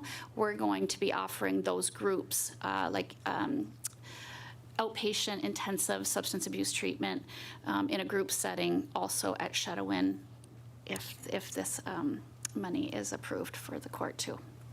Okay, thank you. We appreciate that. Okay, any further discussion before we vote? Okay, roll call, please. Isaac. Larry. Yes. Tyler. Yes. Kimberly Gravel. Yes. Bridget. Yes. Aaron. Yes. Kimberly Hampton. Yes. Sean. Yes. Rob. Yes. Kimberly Lee. Yes. Michael. Yes. Okay, motion carries. Thank you. Thank you, both of you, all the work that you do. Okay, the next resolution is award Rhino Electric Utility Service Contract. Now, therefore, be resolved that the Sault Ste. Marie Tribe of Chippewa Indians Board of Directors hereby desires to approve the electrical utility service upgrade contract with Rhino Electric for the electrical upgrades for the Sioux Tribe Sugar Island Powwow grounds, and be it further resolved that the Board of Directors hereby authorizes and approves the contract with Rhino Electric for the sum of $130,000, not to exceed $150,000, and be it finally resolved that the Board of Directors hereby authorizes and approves the tribal chairman or his designee to execute any and all documents, including as may be necessary and appropriate, to carry out the terms, conditions, and intent of this resolution. Motion. Support. We have a motion by Isaac and support by Rob. Andrew? Yeah, Andrew with Facilities Management. This, as it describes, is to award the contract for the electrical upgrades for the Sugar Island Powwow grounds. We've worked pretty hard to design it, bid it multiple times, and finally get a contractor that will stand firm and promise to do what we're asking. We did have the RFP process go out. 3 contractors submitted bids. The lowest bid submitted an incomplete packet, so that went to the second lowest bidder, which is Rhino Electric, and he is a tribal member and a tribally owned business, so we're looking to award the contract with him. Okay.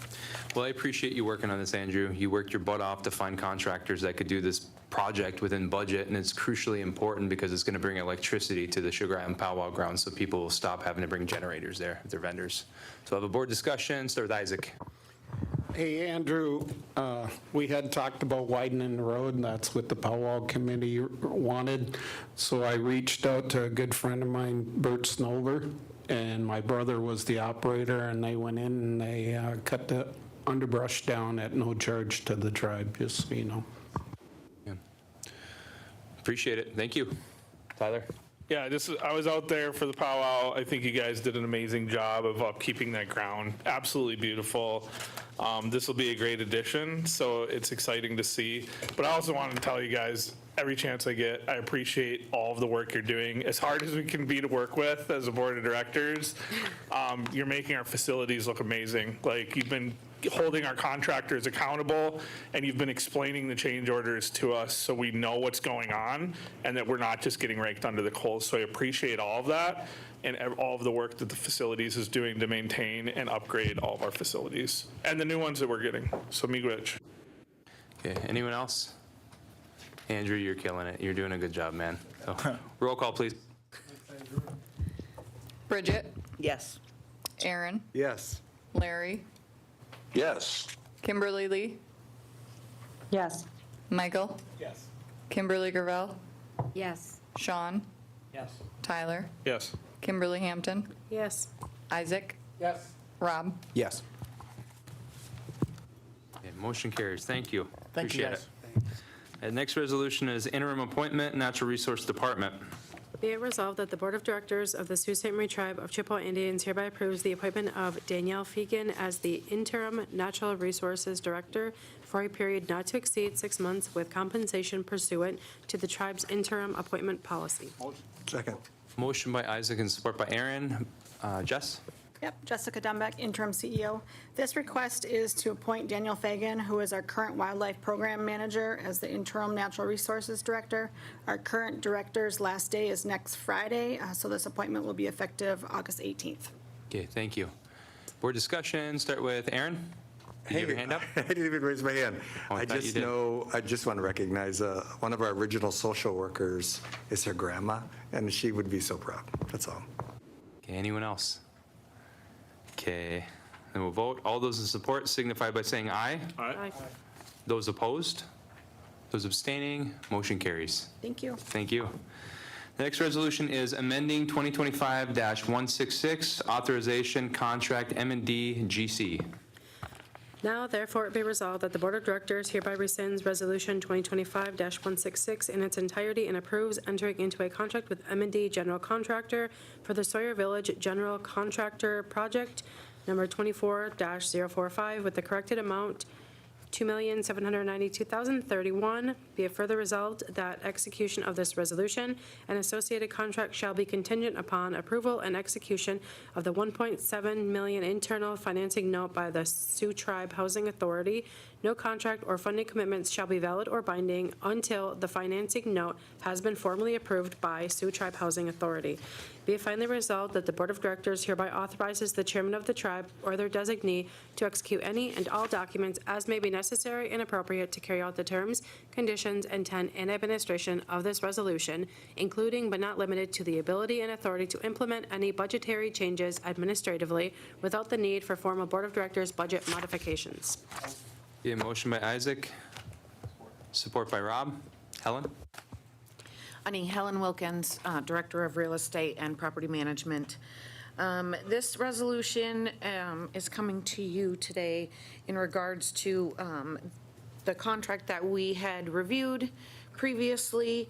The amount is different than the original, so we are completely voiding that resolution, and it will be to contract for M&D General Contracting to fulfill the general contracting interior work at Sawyer Village in the renovation of 42 homes, as described in the project 25045. This is going to be funding, hopefully, from the Sioux Tribe Housing Authority note of $1.7 million, LATCF money of $418,311.42, And then Sawyer Village account balance of $673,719.58. Thank you, I appreciate it. Any board discussion? Isaac? Hey, Danny, I wanted to let you know, I talked to the roofing contractor, and he said you'd be done within 3 weeks, so that's good news. Yeah, they're moving along. Like I said, we were hoping to have phase 1 of this done in January, phase 2 in March, April, and then at the latest mid-next summer, all 42 units up in operation. But we're bringing them online in 3 different tranches, so a third of those units will be brought online in the beginning of 2025. So it is very positive, Isaac. Thank you. Anyone else? So this is to add funds to a contract to renovate 42 units of housing at KI Sawyer. It's about a half hour from Marquette. These will be fair market rentals that would be rented to Sioux Tribe members and members of the greater overall community.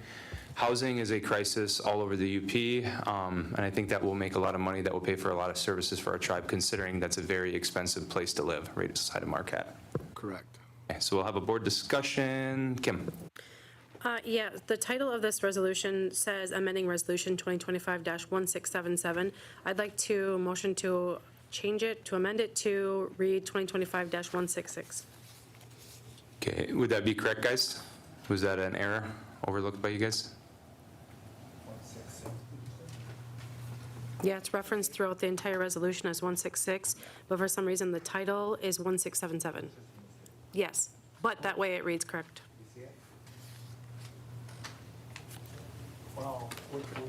No. 166.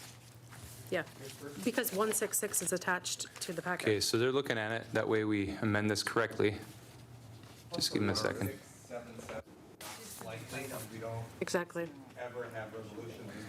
Is that correct, guys? The resolution she is citing is correct. I do not see.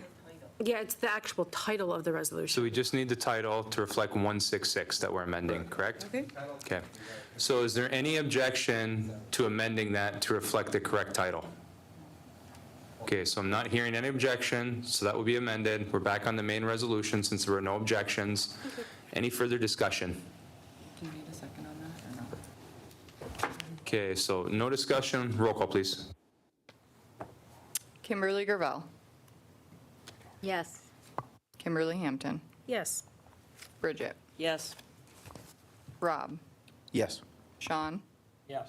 Larry, Yes. Kimberly Lee, Yes. Tyler, Yes. Aaron, Yes. Michael, Yes. Isaac, Yes. Okay, motion carries. Thank you. That moves us to our next resolution with you guys, which is LATCF Fund to EDC for Sawyer Village Project. Now therefore it be resolved that the Board of Directors hereby rescinds Resolution 2024-408 in its entirety and authorizes the reallocation of the $400,000 originally approved therein to support the Sawyer Village General Contractor Project 2025-045. Be it further resolved that the Board of Directors authorizes the allocation of $18,311.42 from the tribe's unallocated LATCF funds to further support the same project. Be it finally resolved that the combined LATCF amount of $418,311.42 will be used to support and subsidize the revised contract award amount for Project 2025-045, and that the chairman of the tribe or their designee is authorized to execute any and all documents necessary to carry out the intent of this resolution. Motion by Isaac, Support. support by Kim. Helen? I'll take this one just to speak a little bit about the energy project that we're moving these funds away from. So this resolution actually carries out the action described in the other resolution, authorizes the funds transfer from another energy project due to the shift in energy policy. We were priorly exploring a solar project that now that the actual funding regulations have changed and the tax credits will sunset in 2027. That is not a viable project at this time. So until there's a shift in policy, those type of projects will not be priority. Okay, thank you, Danny. Any discussion from the board? Going once, going twice. Roll call, please. Rob, Yes. Michael, Yes. Larry, Yes. Sean, Yes. Kimberly Lee, Yes. Bridget, Yes. Aaron, Yes. Isaac, Yes. Kimberly Hampton, Yes. Kimberly Gravel, Yes. Tyler. Yes. Okay, motion carries. And that brings us to our last resolution with you, Helen, amending EDC Sawyer Village internal financing. Now therefore be resolved that the Board of Directors rescinds Resolution 2025-159 in its entirety and authorizes Sawyer Village to enter into a 10-year note with the Sioux Tribe Housing Authority in the amount of $1.7 million at the annual interest rate of 5%.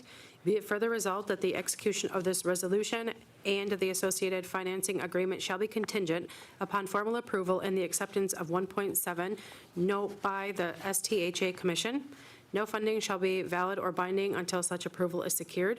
Be it further resolved that the Board of Directors authorizes the government CFO and CEO of Enterprise Operations in conjunction with the authorized representative of the Sioux Tribe Housing Authority to execute any loan documents necessary to carry out the intent of this resolution. Be it finally resolved that the Board of Directors authorizes the government CFO and CEO of Enterprise Operations to execute any necessary budget modifications administratively to implement this financing agreement. Okay, motion by Isaac, Support. support by Kim. Helen, Danny? Thank you. This resolution authorizes the execution of an internal financing agreement between the EDC and Sawyer Village and the Sioux Tribe Housing Authority for $1.7 million. This is to support the Sawyer Village internal contractor project portion of the 42 homes that we're working on in Sawyer Village. This note will, as you read, is a 10-year note with 5% annual interest rate, and this will partially finance the corrected amount with the discount. Thank you, Helen. Any board discussion? Hearing none, roll call, please. Sean, Yes. Isaac, Yes. Kimberly Hampton, Yes. Aaron, Yes. Michael, Rob, Yes. Kimberly Gravel, Yes. Larry, Yes. Bridget, Yes. Tyler? Yes. Kimberly Lee. Yes. Okay, motion carries. Any objection to a 10-minute recess? All right, 10-minute recess, guys. Bathroom break.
Let's start making our way back to our seats. 10 minutes is getting pretty close.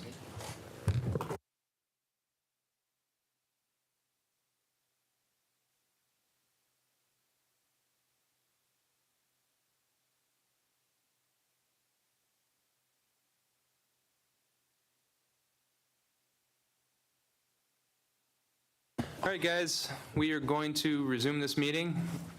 The item that we're currently on is resolution adopting Chapter 93. Now, therefore, it be resolved that the Board of Directors of the Sault Ste. Marie Tribe of Chippewa Indians hereby adopts Tribal Code Chapter 93, Sioux Tribe Enterprise Authority Charter to take effect immediately. Be it finally resolved, all resolutions involving non-gaming businesses shall be approved by the Enterprise Authority.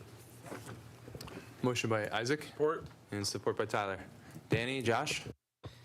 This resolution would be adopting Tribal Code Chapter 93, which would be a Sioux Tribe Enterprise Authority Charter. This would set up all the non-gaming businesses to operate under an enterprise authority, similar to how all the gaming enterprises operate under the gaming authority. And the structure for this Chapter 93 is the same structure as the gaming authority has, so this would establish the framework to have a separate entity overseeing the enterprises. Appreciate it, Josh. Board discussion, Aaron? Who will the members of the authority be?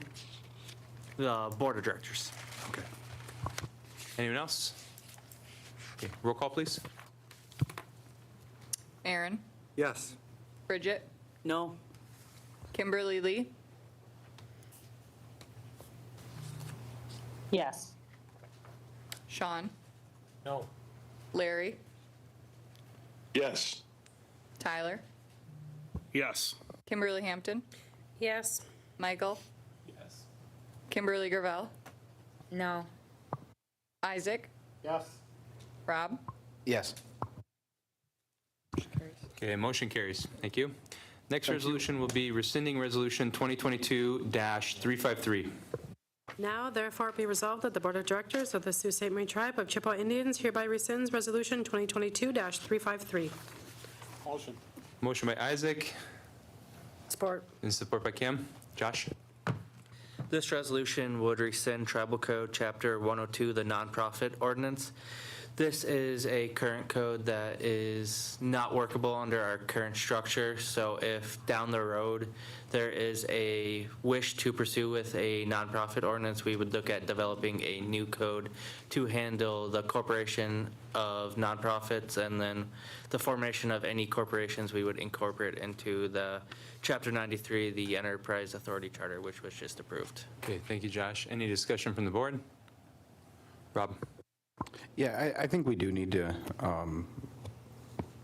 stick with that original intent of creating the nonprofit ordinance, but I understand what this is, and I support this. I just don't want to lose sight in that we need a workable nonprofit ordinance, not just to utilize as a tool for the tribe as a whole, but I think we have a lot of members who have really great ideas to benefit their communities that our tribal members reside in, and all over the country, really, that our members should have a streamlined system to where they can start a nonprofit. I mean, we have members, actually we've got members in the audience right now who do like a craft night, and it would be perfect for something like that.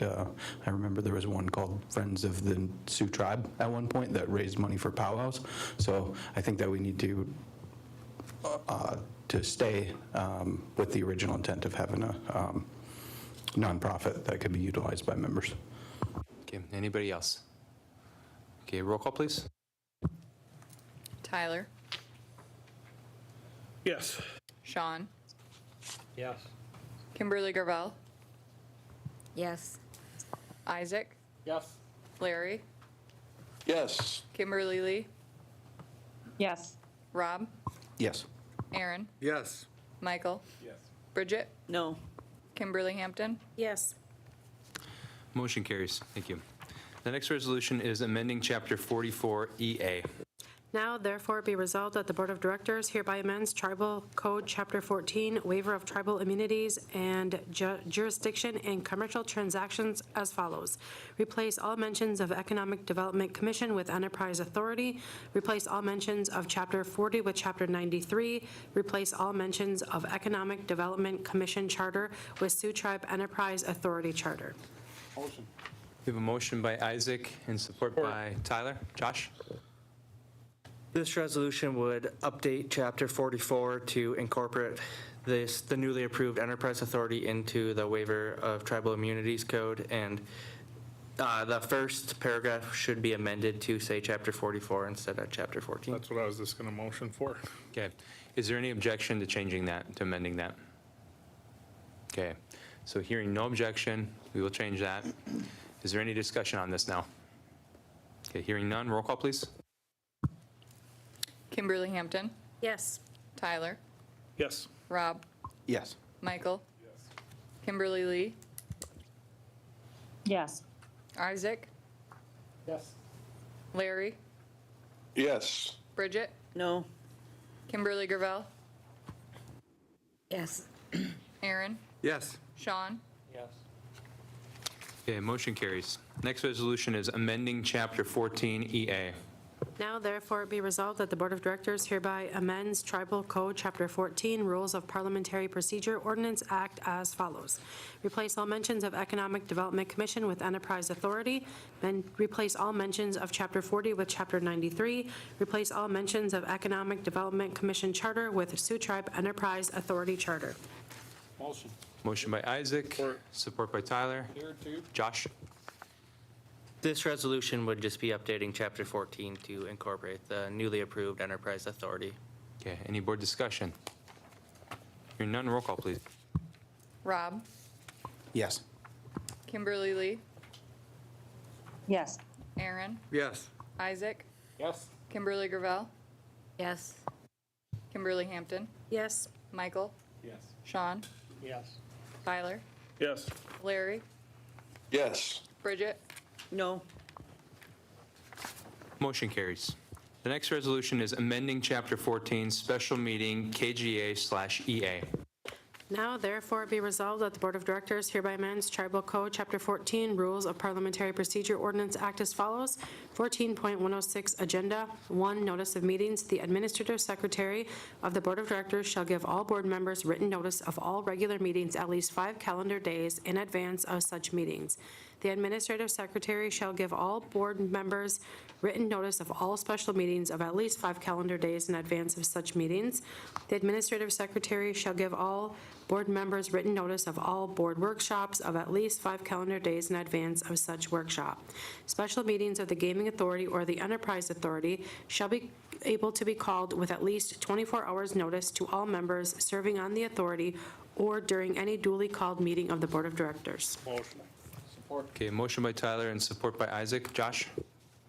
This resolution would be updating Chapter 14 to incorporate into it the ability for the Gaming Authority and Enterprise Authority to call special meetings on 24 hours notice or during any duly called board meetings so they can conduct business at a faster pace than the notice requirements for a board meeting. Okay, thank you, Josh. Any board discussion? Aaron? I asked this earlier today, but I just want to make a note of it publicly, and that was, do we have to comport with the parliamentary meeting rules for the notice? And the answer was yes. Is that correct? Yes, the notice for all these meetings will be posted on the website. Thank you. Anyone else? Okay, roll call, please. Kimberly Lee, Yes. Isaac, Yes. Kimberly Hampton, Yes. Rob, Yes. Bridget, No. Aaron, Yes. Tyler, Yes. Michael, Yes. Larry, Yes. Sean, Yes. Kimberly Gravel. Yes. Motion carries. The next resolution is amending Chapter 94 Operation of Authority. Now therefore be resolved that the Board of Directors hereby amends Tribal Code Chapter 94 Gaming Authority Charter as follows. 94.109 Operation of Authority. 1. The authority shall conduct its business in accordance with Tribal Code Chapter 14 Rules of Parliamentary Procedure. Motion. All support. Motion by Isaac and support by Kim. Josh? This resolution is seeking to amend Chapter 94, the Gaming Authority Charter, to fix some conflicting language regarding the conducting business for meetings. Previously, it had meetings being conducted under the bylaws of the Gaming Authority and Chapter 14, so this is just cleaning it up to make it clear that these meetings are only operating under Chapter 14. Okay, thank you, Josh. Any board discussion? Okay, hearing none, roll call, please. Isaac? Yes. Larry? Yes. Tyler? Yes. Kimberly Gravel? Yes. Bridget? Yes. Aaron? Yes. Kimberly Hampton? Yes. Sean? Yes. Rob? Yes. Kimberly Lee? Yes. Michael? Okay, motion carries. The next resolution is amending 2025-167 negotiate/hire general counsel. Now therefore be resolved that the Board of Directors of the Sault Ste. Marie Tribe of Chippewa Indians hereby authorizes the HR Director to negotiate and offer and hire the General Counsel with the newly negotiated conditions within the parameters discussed at the workshop. Motion. So we have a motion by Tyler, support by Rob. I sponsored it. I believe there are more people willing to sponsor it, but that's fine. My name is the one that's on there. So basically, this is to finish the negotiation process with the preferred general counsel candidate. We've had several interviews. It was pretty much a universal that this candidate interviewed better than anyone else. We discussed this last stage of negotiations, I believe last Tuesday. Not everyone was here. People had stuff going on, so it wasn't anything like that. But at that time, no one objected to what we're proposing today. So with that, board discussion. Aaron? So I just want to acknowledge that it is a qualified tribal member. Isaac? Where it says authorize the HR director, should that be interim? Yeah. It should. Any objection to changing that? Nope.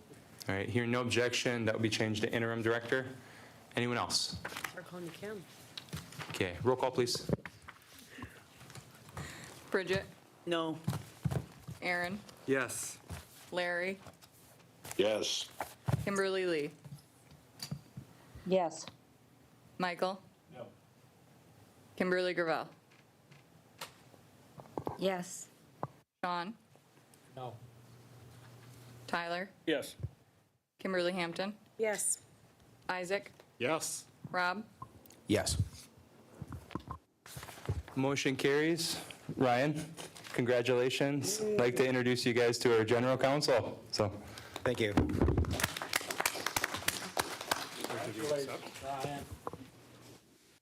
all right, so let's move on to the last resolution that we have for today. That is out-of-state tribal board/chairperson travel.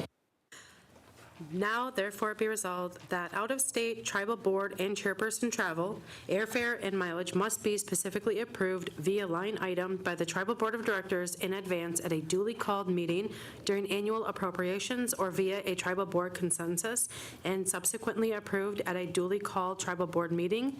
Any travel expenses incurred outside of the process are subject to billing, collections, and payroll deduction. Motion. Okay, motion by Isaac. Support by Sean. Okay, Sean, you're the sponsor of this. Would you like to speak first, sir? As I stated in the workshop, this is not directed at nobody on the board whatsoever. Your travel expenses is your own deal. But I just think the members should know and have a transparency and accountability of where we're traveling to. We had a great discussion in the workshop. And I just think we should get to vote on where people are traveling to and what the purpose of the travel is. Okay, Aaron?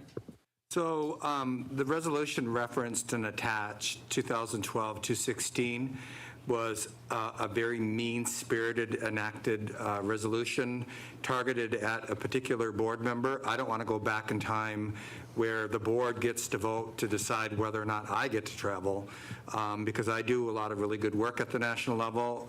I do agree that we should have, maybe not be doing some of the travel that we're doing or some board members that are doing, but I don't think that we should get to the point where the board is voting to decide whether or not an individual board member gets to travel, because I know that all of my travel is going to be denied. So I'm going to make a motion to refer to a workshop to be completed within 60 days. So motion to table, refer to workshop, makes no difference in parliamentary rules. Is there a second? Going once? Second. Okay, so there's a motion and second to table this, refer it to a workshop. We'll do roll call because that suspends debate. Kimberly Gravel, Yes. Kimberly Hampton, Yes. Bridget, No.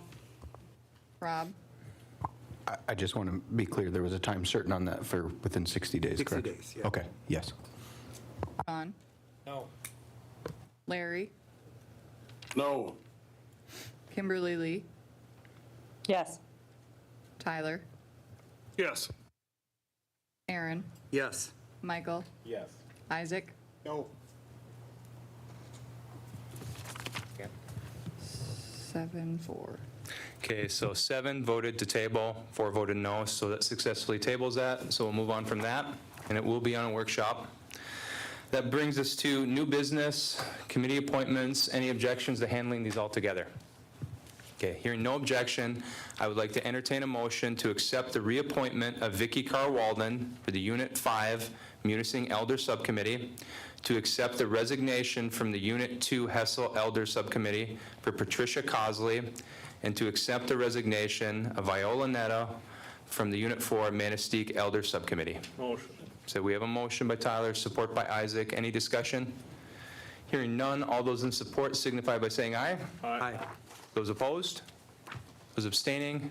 Motion carries. That brings us to our last item for this evening, which is board concerns.